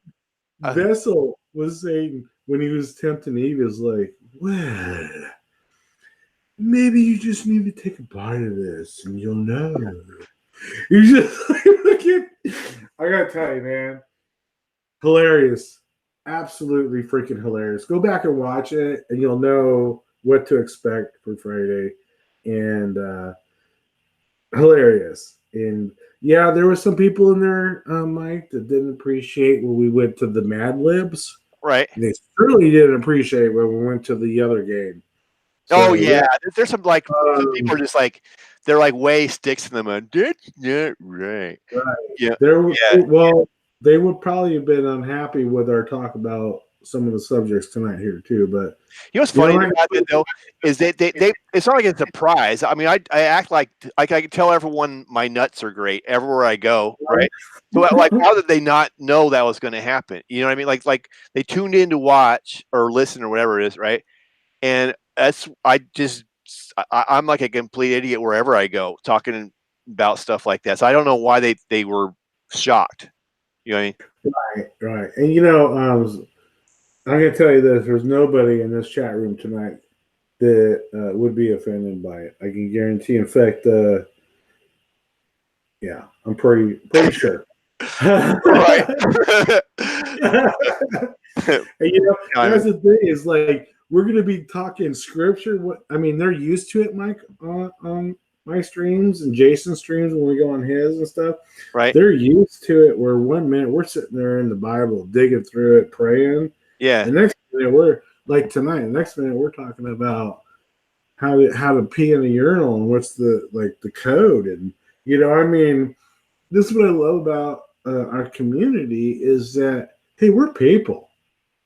I mean, because we believe in Christ does not mean that we have to like not be people, and we can have conversations like this where it's not, like, oh, you can't talk like that because you're a believer in Christ. Really? What does that have to do with that? Because if you watch his stream before, the reason he starts with a script, it all ties together. It really ties together of like, listen up, everybody. And, in the script he does, and he uses today's terms in the scripture. Like he had Satan going, like, what were some of the words you had for Satan, like on her, like, you sexy. Oh yeah. I see. Let me look it up real quick. Let's read. Let's see. He said, "Oh, here's one. Of course. Why would I lie to you, sweet cheeks?" Right? Yeah. Why would I lie? And this was Vessel's like, well, of course. Why would I lie to you, sweet cheeks? Yeah. Yeah, he was hysterical. Oh my god, dude. He's just a funny guy too. In general, he's just hilarious. Yeah, and let me tell you, Vessel, he's got the same avatar as what's on my main page. With he's a soldier of Christ, very religious, very strong in his beliefs. In fact, probably more fluently speaking in his beliefs than I am, for sure. Yeah, I mean, he's right there with us. I mean, we connected. He's definitely one of us for sure, man. Awesome. Yeah, And I think him too. He's pretty cool. Stephen with Adam was just. Oh yes, you're right. They Oh my did a great god! job on that. I agree. I'm gonna be honest with you. You know what I'm gonna do right now is I'm gonna go to your channel. Okay. And I'm actually gonna put the link to that in there for everybody, so they don't have to go searching for it. Okay, right on. Cool. Because it is, if you want to have a good laugh, and then know what to expect on his channel Friday night, this will be it. Because, oh man, and I know that Stone, man, he was dying laughing. He can't wait to get on there. Oh man, I want to get him on too. He's a cool cat, and then like he's got that deep voice where it'll be interesting, like what character he picks. But it could go either way though, because someone could like, as long as people are in character, it could be like serious, or it could be like, I think it's better to do it more zany and fun the way we did it. But we'll see. It depends on who shows up. You know right? What I mean? So Yeah. was that the Mr. Nut Happy Fun Time End of World show, right? I don't remember now. I think that was it. I think it's like what we did with the first 20 minutes is when we were doing that. I think it's that one. I don't remember. Well, it was last Friday, right? Yeah. So whatever date that was, right? Like what's today? Wednesday. So that was 5 days ago, right? Yeah. Okay. Yeah, last Friday, whatever that was. Man, it was so much fun though. So I think Naikis, is that her name? Naikis. She wanted to be on next time too. I think. See, that's the thing.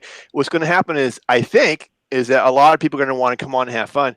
So I that's what I anticipate.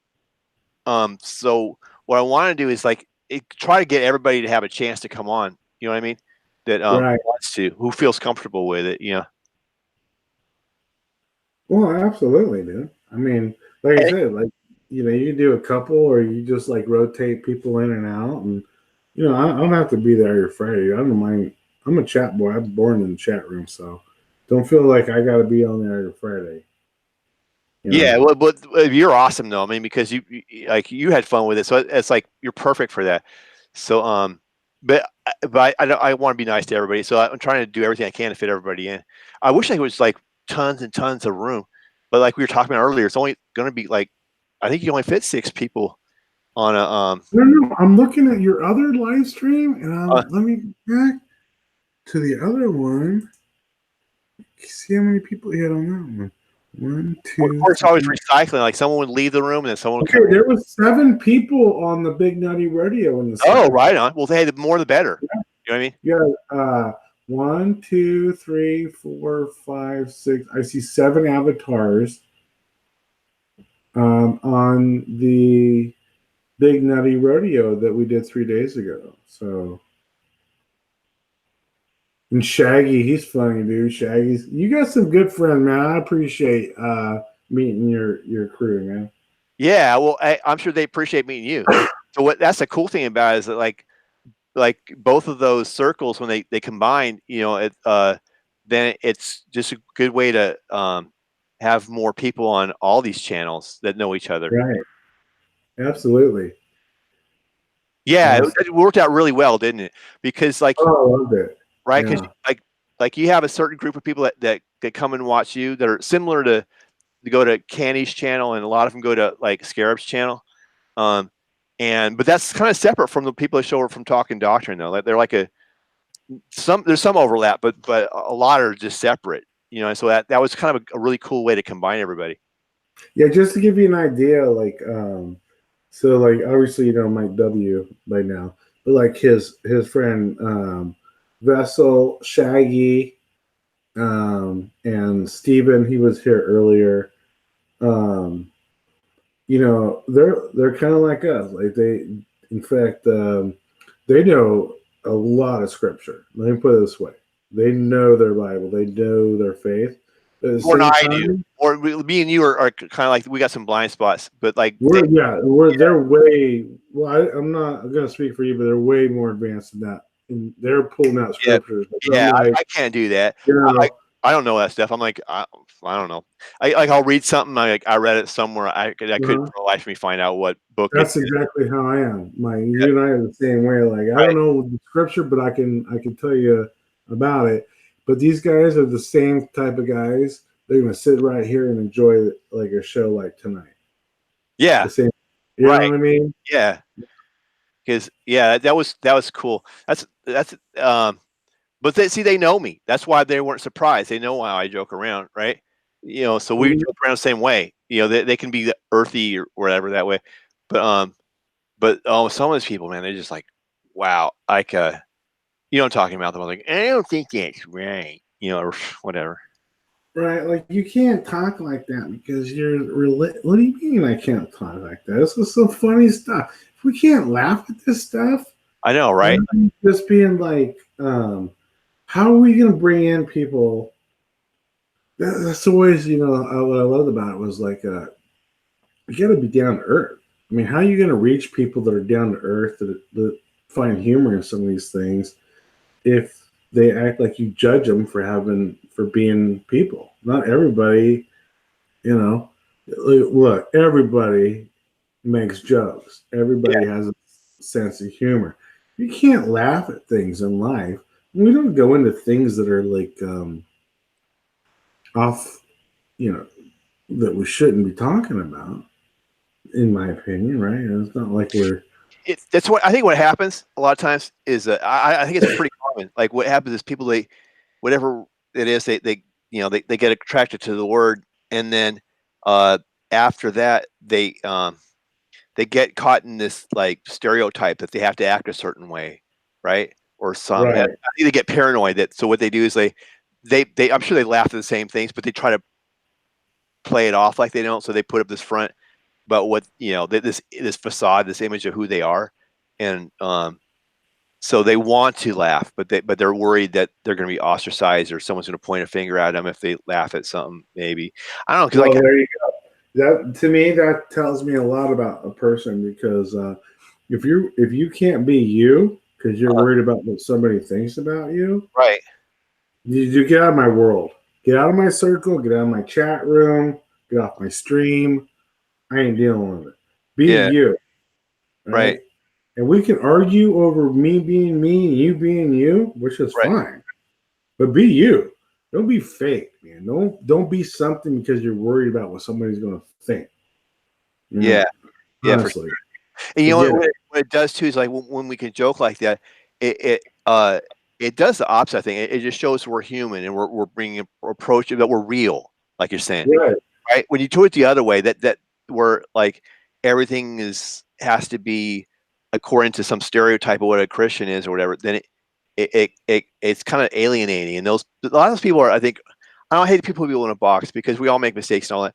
But my impression sometimes, for better or worse, is that some of these people they're the same kind of people that get off on rules and regulations, and like, they're the same kind of people. If you're in a homeowner, I'll give you a perfect example of that. Like, I've been in a lot of churches, right? Growing up, I raised my boys in churches, and I was always like, okay, we're going in at the last minute. We're gonna sit in the last row, and as soon as the first song plays, we're out of here because I'm not dealing with all this fakeness afterwards.